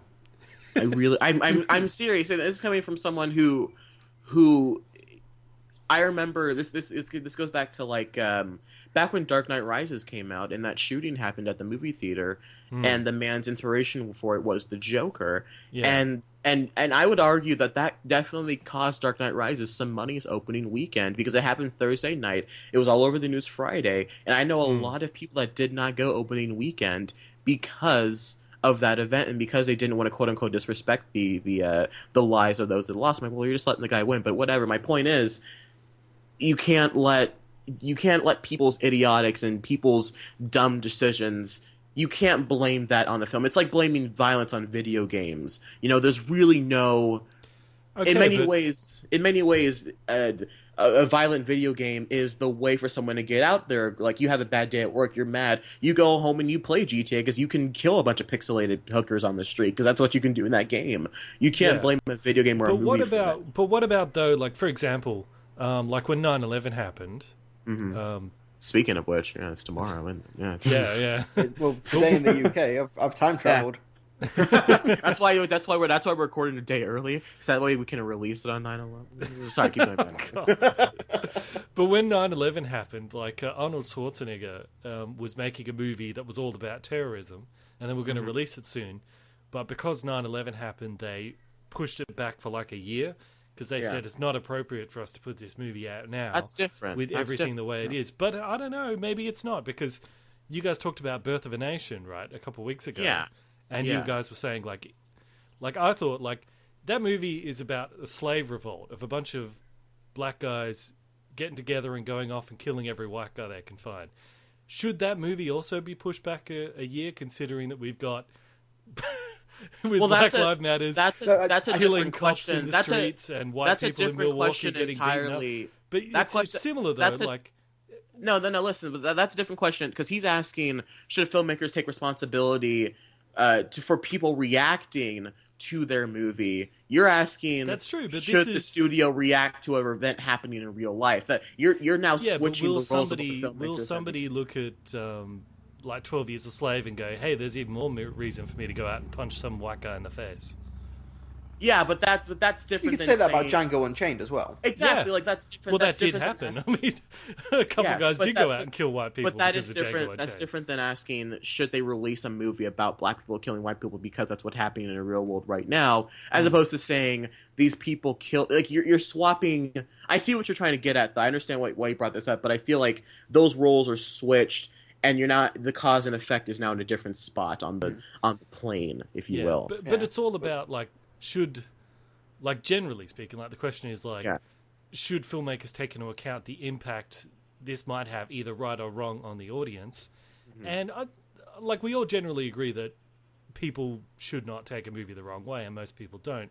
But it's true, like, if a certain movie on a theme comes out at a certain time, it can have a negative impact. So maybe you should push. Like, there are some cases where you should do it. But it's kind of like when 9/11 happened, they pulled that TV spot for Sam Raimi's Spider-Man because he webbed up a helicopter between the World Trade Centers. It's sort of like that's just different. It's more, it's more about just general sensitivity. After a very raw event, as opposed to this Birth of a Nation example, which is Spider-Man's not a real life person, whereas Birth of a Nation is a real life event, which could have modern parallels, which actually might make it resonate more if it was released now than if it was released 5 years ago, or maybe 5 years into the future. Who knows? But as for Wolf of Wall Street, the reason why that movie has to portray all of the sex and the drugs and all the money as really appealing and alluring to Jordan Belfort, not just because it's based off a book that he himself wrote, but because if the audience were thinking, oh, he's so miserable, why is he doing all of this? Like, they depict it like that because it's fun, because they want to do it. That's why they did it. And if you depict it as being really bad or somber or sad, like, you've got to depict these events, as deplorable as they are, as enjoyable to these main characters. It's just being true to the characters and being true to the subject matter. Absolutely. And if you watch Jordan Belfort in the film, who rapes his wife, who kidnaps his child, crashes the car, does all of this terrible stuff. Does he rape his wife? He doesn't rape his wife. He beats his wife. He doesn't rape her. No. He slaps her around a bit. It's suggested off screen. It's not Is it explicitly. Yeah, I don't remember that. It was Really? Sunday night. It was actually on Channel 4 Sunday night, and I rewatched it, and it's suggested off screen. This is not my favorite movie. What do you want to like? I don't mean to divert the conversation, but it's towards the end. It's towards the end of the film when they have their big fight. Yeah, it's before he leaves with the kid. But it's suggested off screen that it happened. Oh yeah, he does because he lays down like it's tough to Are you describe. talking On a about podcast. when she lets him have sex on her for the last time? That was a different moment. But either way, he does all of this stuff. And if you're watching the film and you don't think that he's a deplorable character, the issue's with you, not with the film. Yeah, that's right. Yeah, but like to say that, that's like saying, okay, so they released The Purge, and then a bunch of high school kids want to go out and have a purge and kill a bunch of people on a certain day in America. That's not the creators of the movie's fault. They want to create entertainment, and people react to that entertainment a certain way, as opposed to like a Spider-Man thing, to where there is such a like an open wound. Because like Spider-Man, that trailer was out like what, like a month and a half or so, maybe after the because that was the teaser trailer for the Spider-Man movie, wasn't it? It was that Twin Towers bit, and 9/11 like just happened, and so I think it was like a few weeks before it happened, and then the trailers were immediately pulled, and then that scene was subsequently taken out of the film. Yeah, and like they have posters, like you could like movies. When you watch a movie that had New York in it post pre 9/11, the Twin Towers were one of the big things they showed, like in Men in Black or the original Spider-Man. So I think it's different, as opposed to saying a sensitive subject in history affecting a film's release is different than people reacting to a film. I feel like because one's just idiots and one's trying to rub a sensitive wound. Yeah. In many so perhaps the rule of thumb is like, you don't have to worry about people taking your message wrong as long as your message is right, as long as your movie's not like using the Wolf of Wall Street, as long as your movie's not actually, because it's like, like there's the saying that art imitates life, but life does also imitate art just as much. So I mean, that's kind of what the question is. But absolutely, yeah, it's funny. I've been rewatching House of Cards, and like so much of that has actually now happened in real life. Yes, like the way that Frank Underwood takes down the president so that he can step up and be vice president to be president. It's the Clinton Foundation. It's exactly that. It's exactly the same thing. And it's like, oh God, this... And it was all made before it. It's so weird. And it's like the whole thing where he's trying to form a relationship with a Russian president, which is now happening with Trump and Putin. Yes. And, there's a whole thing where he's threatening to label China as a currency manipulator in order to leverage a deal. And I'm like, oh my God, Trump said exactly the same thing. Yeah, I think we should just get John Belfort to be president. Like he knows how to he knows how to get people out of debt. Oh man. Okay, it's a shady line. It's hard to know when Hollywood or media should sort of censor themselves and when they shouldn't. I think as long as you're making entertainment, people should know when the difference is. But that's just my opinion. I think people can sometimes be quote unquote triggered by things that they shouldn't be triggered by. It's like saying It's like saying you didn't like Straight Outta Compton because they used the N-word. I'm like, well, that's the kind of world that they lived in back then. Then it's a great movie because of it. You've got to be true to the source material or the characters that you're writing. Because Wolf of Wall Street, like those events really happened. Like, it would kind videos of be rude of that to party not when he met represent his those. wife. There's videos of that party where he met his wife. Yeah. So if you didn't represent that, it would be wrong. Yeah. Okay. So can we keep going here? There are some more questions. Actually, like side point. Speaking of Leonardo DiCaprio, I found out that because I'm doing research for an Attack of the Clones thing, Anakin was going to be Leonardo DiCaprio. He was the first person they approached. They also was wanted right him, after Titanic. They wanted him for Spider-Man as well around that same time. Yeah. Yeah. Absolutely. He would have been good as Anakin, I reckon, because he could have gone into his Revenant thing of like, I'm in pain. No, I think Leo needed time to mature as an actor. Because he might not have had a career if he had done that. No, absolutely not. Like Natalie Portman's career was definitely like tarnished by the prequels for reasons that we can't get into here. Can you imagine DiCaprio like revenanting, like Revenge of the Sith? Like he really goes into a lava pit. He really gets his limbs chopped off. He really kills younglings. It's coarse and it's rough. he's like crawling around. He's just like rolling around. It's like, I'm rolling around with flowers. And Tom Hardy's like, you're my brother, Anakin. I ate CGI for the movie. Anyways. If you want me to cut your head off with your lightsaber, just blink a few times. Just blink. Oh, he blinked. Don't try that. Don't. I have the high brow. Don't try that. All right. See, now I want to see Alejandro's Star Wars. I want to see the Revenant. Star Wars, the Revenant of the Sith. Sorry. Actually, Star Wars Revenant. That'd be a good name for a movie. Star Wars Revenant. There you go. Now you know what to do for episode 7, how it should have been done, or something. That's right. Yeah. All right, do you guys want to pick another one? Have we lost Trey? Yep, we just lost him again. What the hell is going on Right. with Skype today? Right on cue. Doesn't matter. We'll talk about that one. Are there any previous single movies that you feel should be franchised but weren't set up for it? For example, I think that Titan AE could be expanded upon and turned into an epic trilogy. Do you know what Titan AE is? It's I know the name. I've not seen it, but Titan AE. It's it's an animated film, Don Bluth animated film from like 2000, and it's one of like the biggest box office bombs of all time. Okay. It had like Matt Damon and Bill Pullman in it, and a sci-fi fantasy story. I don't know much else about it. I think only maybe 10 people on the entire planet saw it. But so yeah, that's quite an obscure choice. But I'm just looking at my DVD collection at the moment, trying to think of one. I know one. There's a movie I saw a while back that was really unpopular, but I really loved it, and it starred Anakin himself. Mm-hmm. And it was called Jumper. It's about this guy who has the ability to teleport. Didn't really connect with audiences. I'm not sure why. I really kind of liked it because and they did sort of lay the groundwork that they could have turned it into a trilogy, and I really would have been interested to see where it was going to go. Yeah. But yeah, it just wasn't popular enough, but I really liked it. I think part of the reason maybe it didn't connect with so many audiences was like the main character is not your hero. But and it's like, I know that's the thing everyone's like, with Kick-Ass or with I don't know, Hancock or whatever. There's all these different ones where they're like, oh, it's not your typical hero. And it's like, no, this guy really, he was not. like he could teleport. And like there's a scene towards the beginning of the movie where he's watching TV and it's like some flood in some area of the country and there's people trapped on the roof and it's like, these people are trapped. It really would take a miracle to capture them. And he grabs his umbrella and he heads out the door and you're like, oh, he's going to go and teleport and go help them. No. He just takes off to London, picks up some chick, teleports somewhere else, goes surfing, and you're like, oh, okay.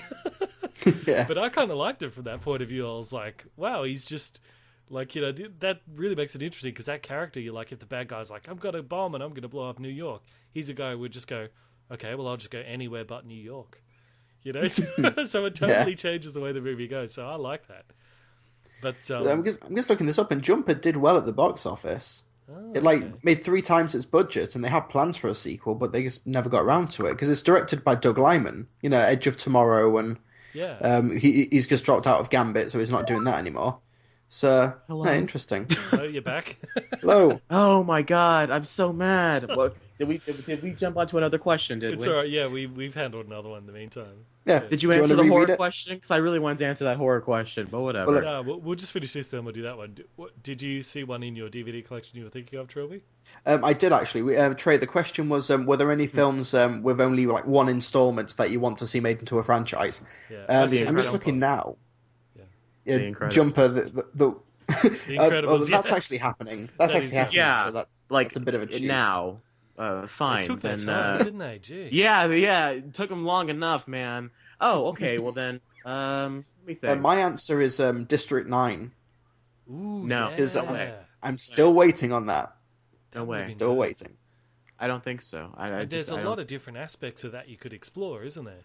Mm-hmm. Yes, there is, because the ending, it wraps up really well, but you can still tell more stories in this universe. You can continue either this character's story, Shelter Copley's character, you can continue that, or you can go somewhere else in Johannesburg, or follow another family in District 10 or something. Yeah. You can. There's so many avenues to do it. Even I'd love to see maybe a collection of short films that only do it. if Neil Blomkamp isn't doing it, because I feel like he would. I'm serious, because he's District 9 was, at this point, I'm guessing, a fluke.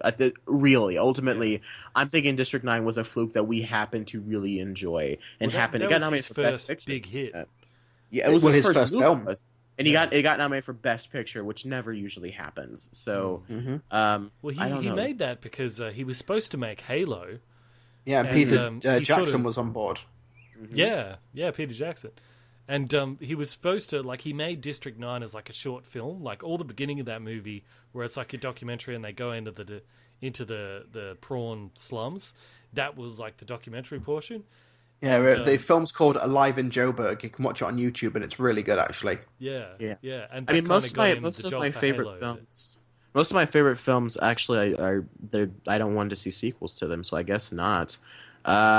Yeah, would I really want to see a To Kill a Mockingbird sequel? Kind of no, thank you. So, yeah. To Kill the Mockingjay, Part 2. To Kill the Mockingjay. I'm down for that one. No, I mean, I can't really think of because most of my, to think of a You know what they really should have turned into a franchise? James Bond. Have they ever made another one of those? Probably not. You know what was really good? GoldenEye. I want to see another GoldenEye movie. I feel like I kind of want to see what happened before GoldenEye. Guys, I should have mentioned this in news. Daniel Craig has come back. Daniel Craig? What you just said? Daniel Craig. I want to meet Daniel Craig. Anyways, no, but yeah, apparently he's coming back and he's going to do more James Bond, which sucks majorly because he hates it. I hate him as Bond. Bugger off, Daniel Craig. He hates being Bond. I thought the rumor was that they were going to pay him $150 million to come back for another one, which is not a good. No sense. It's not a good idea because Why? Spectre.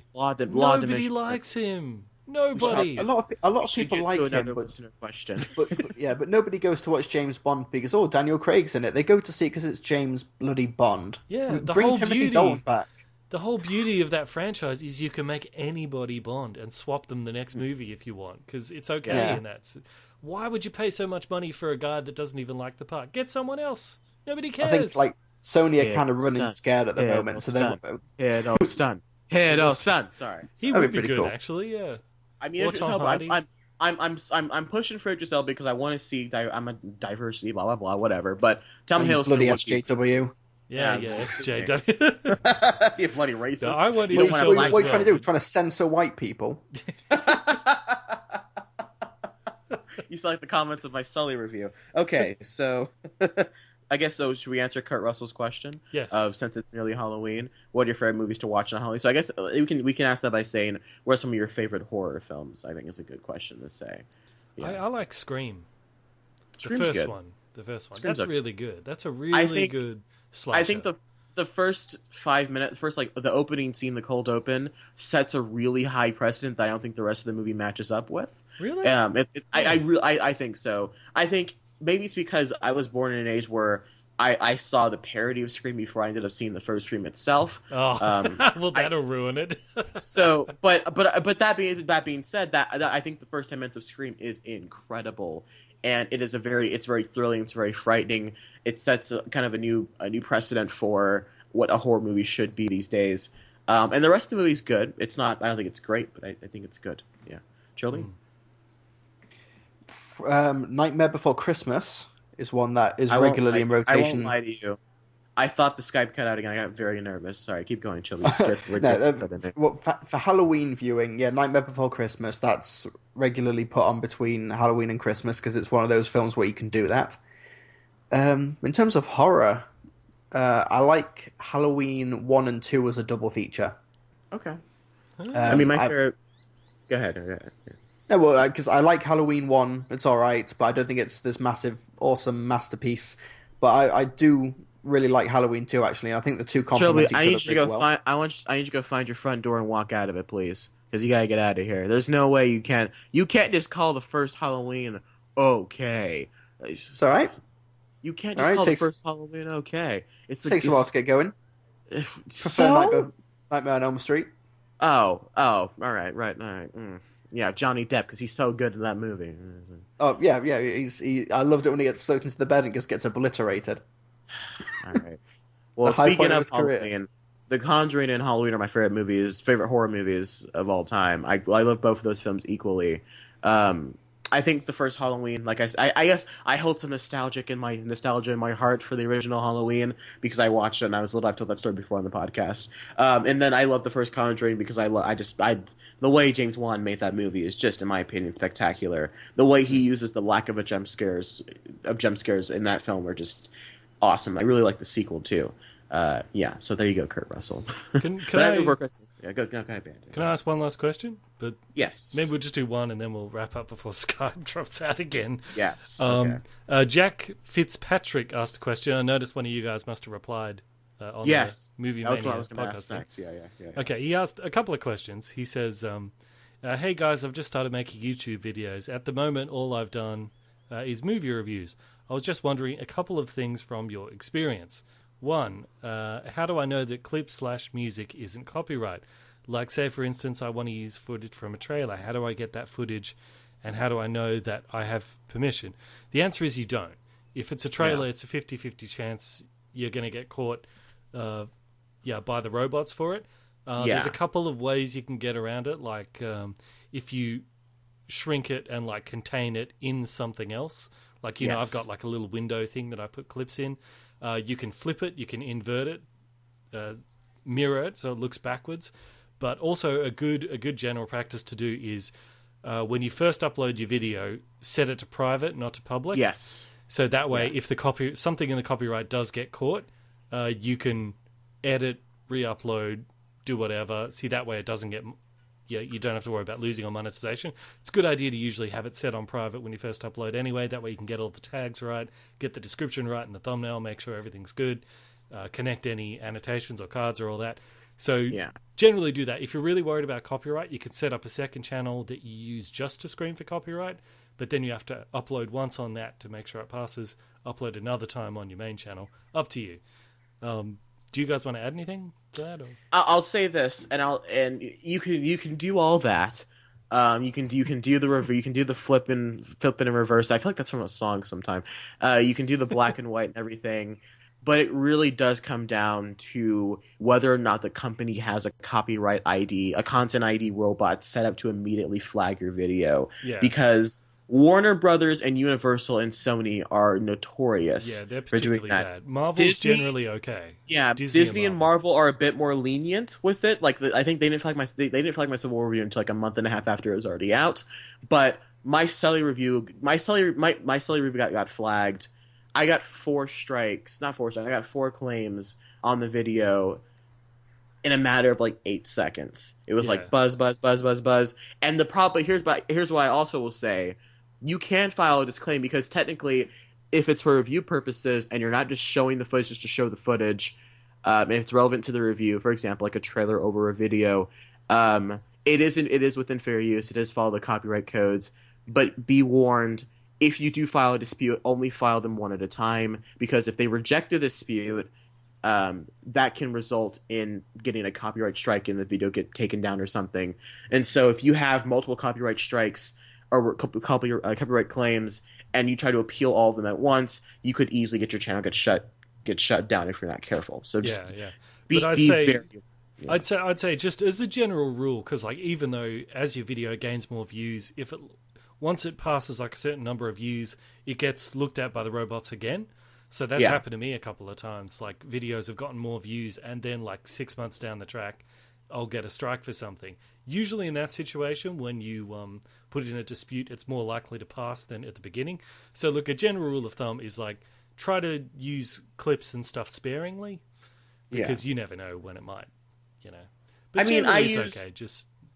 I use clips just because I think it's a lot easier. Because my reviews, keep in mind that my videos are all edited on Movie Maker, so I do all my stuff for free and cheap, and it shows. But I used to do pictures, and I started doing clips because I think it's easier and it's a better thing for the audience to look at while they're watching the video, as opposed to it just being pictures.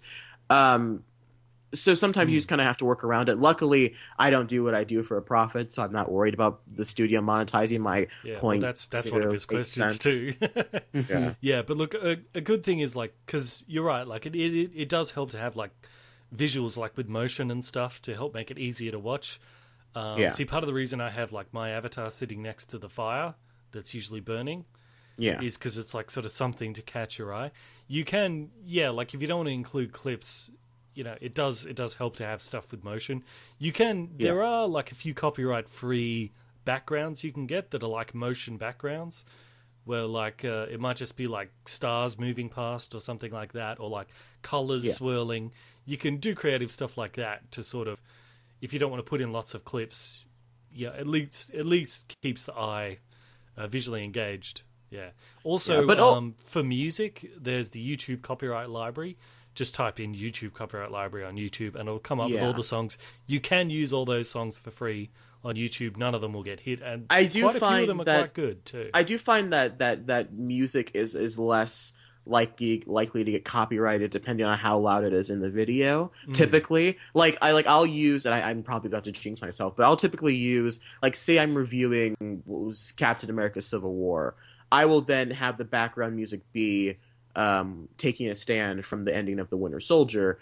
And I think it'll be background music. It's a great song. And it'll be in the background. If you go back and watch my review, you'll hear it in the background. And they typically will not flag that, as I knock on wood, as because it's only there so that you don't have white noise in the background when you're hearing someone speak, and it kind of helps block out some of the extra things that might come up with your say you touch paper while you're talking into your microphone. The music kind of helps cover that up sometimes. But ultimately, copyright is something that you really don't need to worry about unless you're doing something that affects if you're gonna do movie reviews.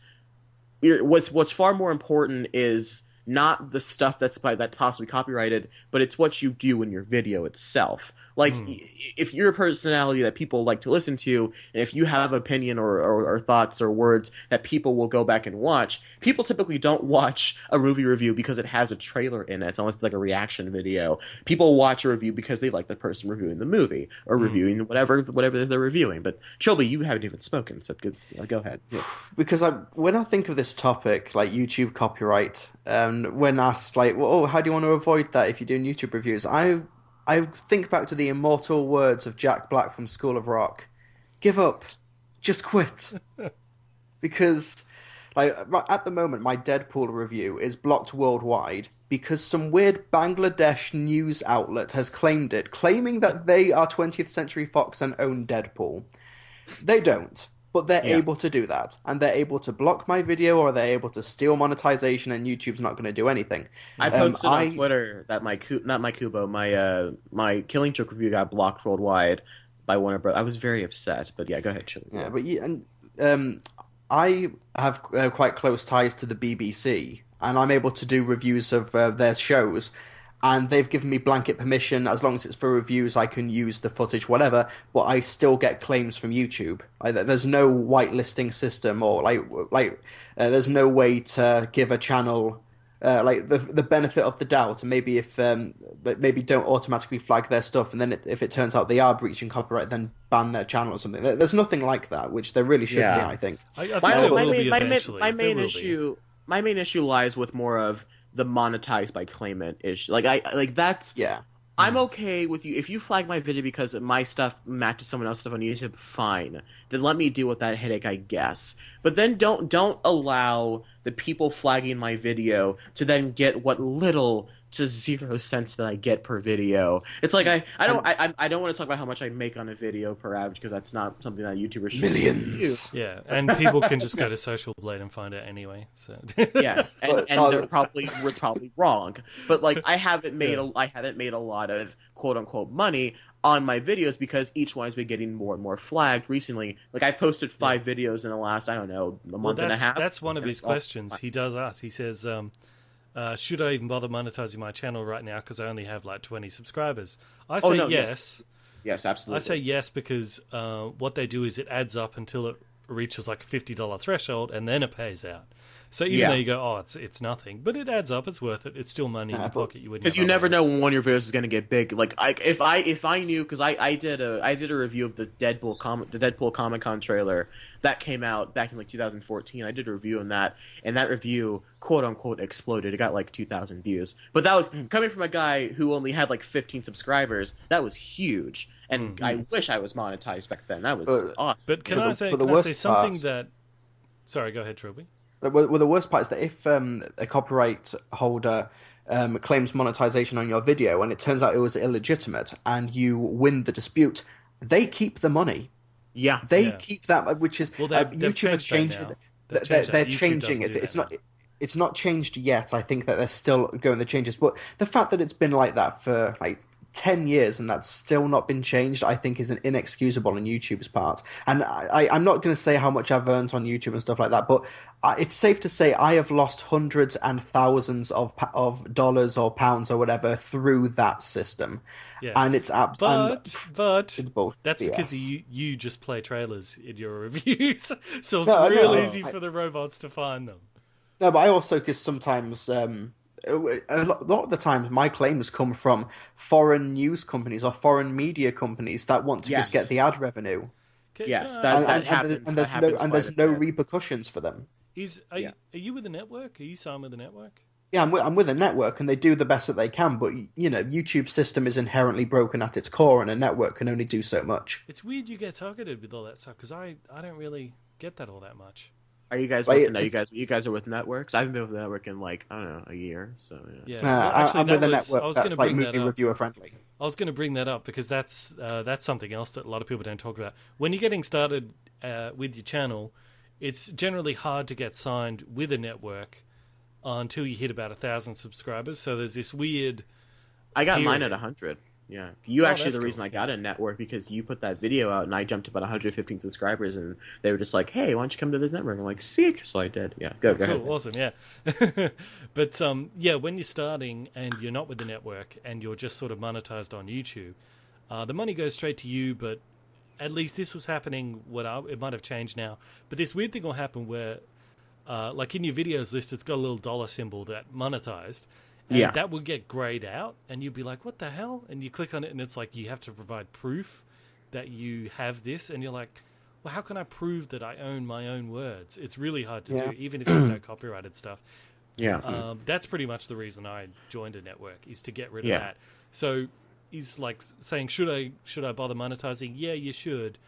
But even if it does add up to pay you out of the threshold, you're not going to make much money until you're with a network anyway, because those little grayed out money signs will take you. So it's real difficult in the early days. You have to be prepared to do it for free for quite a while until. Yeah, but that's my thing though. Like as someone who's been doing this for 2.5 years now. Like and I've gotten. I think in my opinion I've made some rather good progress. I'm about to approach 700 subscribers. I'm actually quite happy about that. But yeah, you're a big help for that, Bandit. Thank you, and you too, Trilbee. I have friends at school who know about my YouTube channel. I actually caught somebody listening to the movie Mania in class the other day, and I didn't even know who the person was. That was kind of cool. But my point is, really, yeah. My point is, yeah, it's crazy. Which episode were they listening to? Just the latest one. Or? It was X-Men Apocalypse, I think. Really? How did you see the thing on the phone or something? Well, they were on their laptop, and I caught them listening to it, and they were just like, I was just like, movie Mania, and they were just like, yeah. I'm like, and I played them. I was like, Trey, and they were just like, "Oh my god!" Yeah, it was insane. My point was, like, this was, that's awesome. Yeah, but it was like, I was very humbled. But my thing is like, if you start on YouTube, because I have friends who are starting out and doing YouTube channels, the first thing you should concern yourself with is monetization. Enable it, sure, but that honestly should be one of the last things on your mind. Copyright, I can understand that. But just be worried about making content. Because if you're going onto this site to make money, then you're doing it for the wrong reason. This isn't necessarily a job. It can become a job, but it should be about wanting to go out there and create content for the world to see. At least that's why I did it. But I don't know, maybe you want to go out there and be like Jordan Belfort. I don't know. Whatever. But the worst copyright thing to ever happen to me was that I reviewed an episode of BBC Sherlock, the Cumberbatch and Martin Freeman series.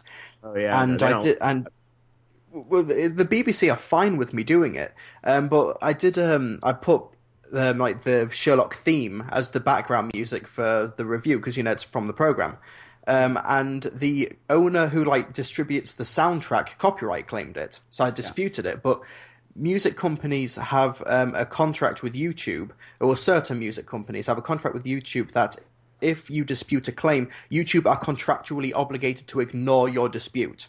they side with music companies even if they're absolutely in the wrong. And it took a 2-day coordinated Twitter campaign to get my review unblocked because I basically just copied and pasted this tweet saying, tweet to this music company saying this video ID was illegitimately blocked and stuff like that. And they did that for 2 days. A couple of hundred tweets were sent, and then they unblocked the video. And they never apologized. They never messaged me. They just silently unblocked it. I'll say this, Trilbee. Dickheads. I'll say this, Trilbee. You legally can have 10% of the song in any of your stuff with it. I think I looked at. But I the looked legal up rules don't apply on YouTube because YouTube does its own thing. It is a private company. People forget that YouTube is a private company. The worst. You know what happened with me the other day? Oh, sorry, Trey. Please continue. Well, I mean, I can think of, if we're talking about bad copyright stories, I mean, I've got one. I posted a review. My friend made a review of this Lego documentary that came out last year, and I said, yeah, because he has a small YouTube channel, and he wanted some more promotion. I said, yeah, sure. So I posted his video on my channel, and I think it was Lionsgate. They didn't claim it. They blocked it worldwide because it had the trailer in it. I attempted to dispute it, and they took the video down. And I got a copyright strike, and that's why I couldn't monetize, nor could I have videos longer than 15 minutes for like 6 months. And so I think it happened in August, and it wasn't available till January of it might have been this year, yeah.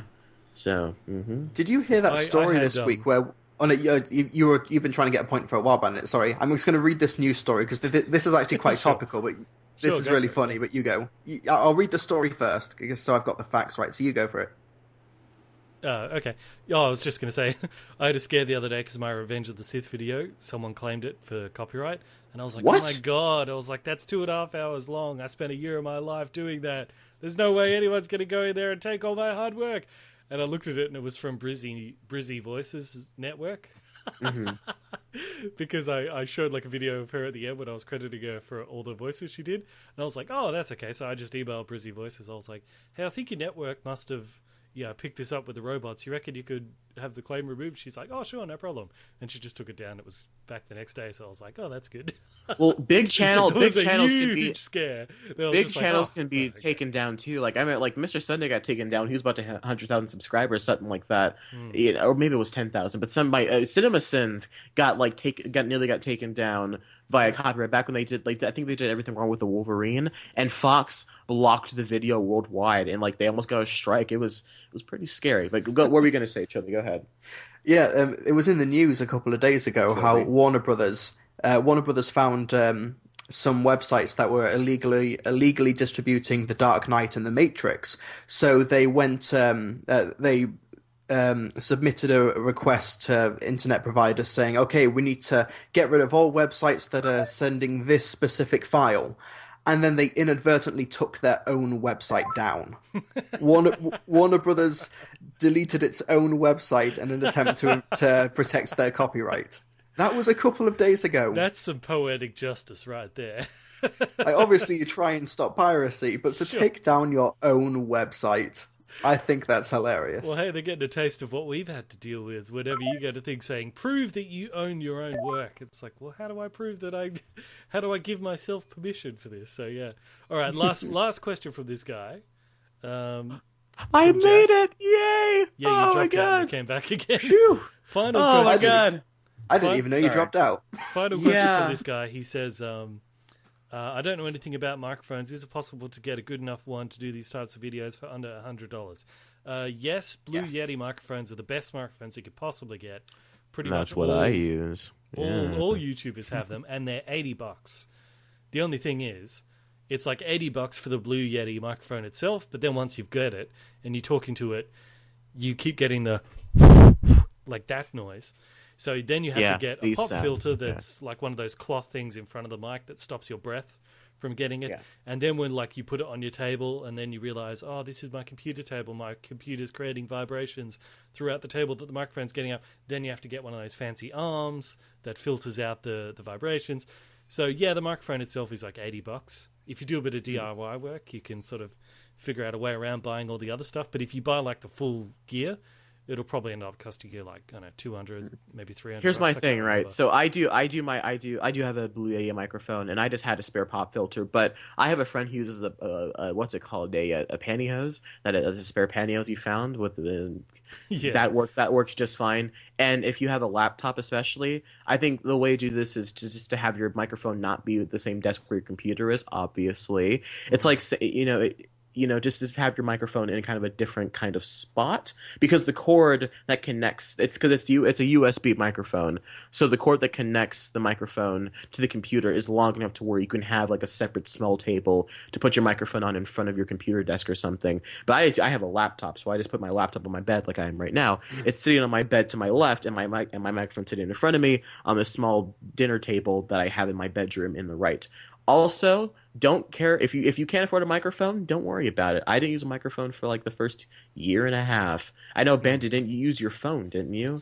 Yeah, I used to record using the microphone on my like iPhone headphones. Yeah, I'd sit in the car to record. Yeah, so just like I was saying before, just worry about making a good video. Like don't worry about having all the nicest stuff. Just if you're not going to enjoy making the video, then don't try to do YouTube stuff, because then that's just not going to be fun. Yeah, and in the early days of a channel, your audience is more forgiving of like the quality of stuff, like the quality of the actual presentation. If the content itself is good, they don't mind.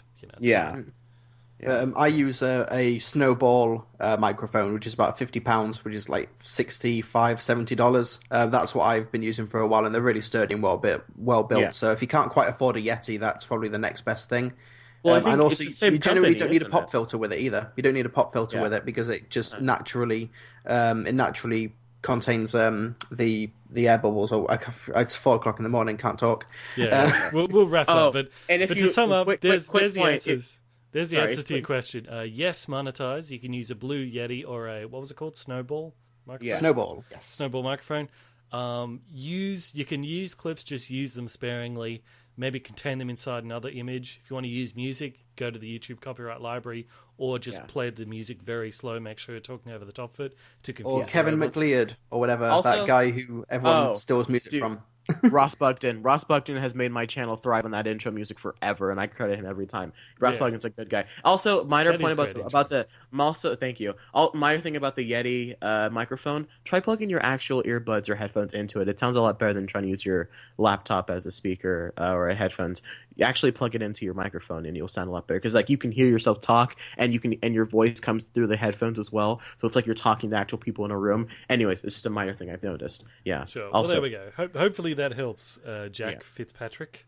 All right. And with that, we want to thank our weekly logo artist, which is Hamish. Where is it?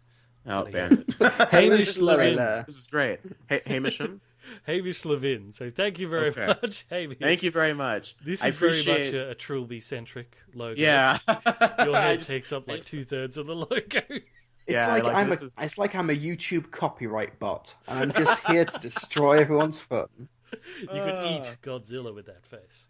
Yeah. It's simple. We eat the movie maniacs. And with that, magic trick. Yeah. And with we'll make this copyright strike disappear. There we go. Thank you, Hamish. I really enjoyed. I really like this logo. I've been wanting to use this for a while. Yeah, it's one of the joke entries, but it's a good one. It's a good one. I love it. There was just enough effort put into it to where I can see. I'm like, yeah, I can see what you're going for, and I appreciate it. Thank you very much. And with that, that has been this episode of Movie Mania Podcast. Thank you all for watching and or listening. To those people that go to my school and listen to this, don't tell anybody. Tell everybody when he's walking down the hallways in school. Everyone will be like, "Hey, that's Trey." That's the guy who thinks his identity is concealed. Everyone, you've got to be like that Coleman Reese guy from The Dark Knight who claims to know who Batman is. You got to be that guy. I know who Trey from the Movie Maniacs is. I want all A's on my report card for the next year. You got to be Lex Luthor at the end of Batman v Superman. Just manners on the wane. Just subtly slip in stuff in conversations like, Trey saw a movie and I heard he got rather manic about it. I'm just like eating my cereal. I'm just like, what did you just say? Nothing. Okay. Thank you for Or we watching can make this episode. simple. If Trey doesn't out himself, in 60 minutes I blow up a hospital. If Trey is in 60 minutes, I make you all fail the test. Except Trey, you'd probably just be like, yeah, blow up the hospital. That's fine by me. Yeah, absolutely. Yeah, I'm not gonna. I have too many unpopular opinions to let people know where I'm located in my location. So, with that, good episode talking all about Harry Potter again today. Join us next week when we talk about as we're talking about Trilbee. Where can people find you? You can find me on my website at www.trilbee.com. You can find me on my YouTube at Trilbee Reviews and on my Twitter at Trilbee Reviews. And Film Brits is hopefully, I'm going to start recording tomorrow. Film Brits will be coming back. It was going to be last week, but things got in the way and I was still feeling like a bit flu-ish. So hopefully it's coming back and hopefully you can all enjoy that. I look forward to regularly podcasting under the Film Brits name again. Should be fun. All right. Banter, where can people find you? People can find me on YouTube, Facebook, and Twitter as BanditIncorporated. And they can find you, Trey. They can find me on the Twitters, YouTubes, and Instagrams, all at Podcast Media. Rate us on iTunes, please. We greatly appreciate it. Apparently, we got a lot of love for this last week's episode, so hopefully we can keep the love going, or not. Catch you all later, our movie maniacs.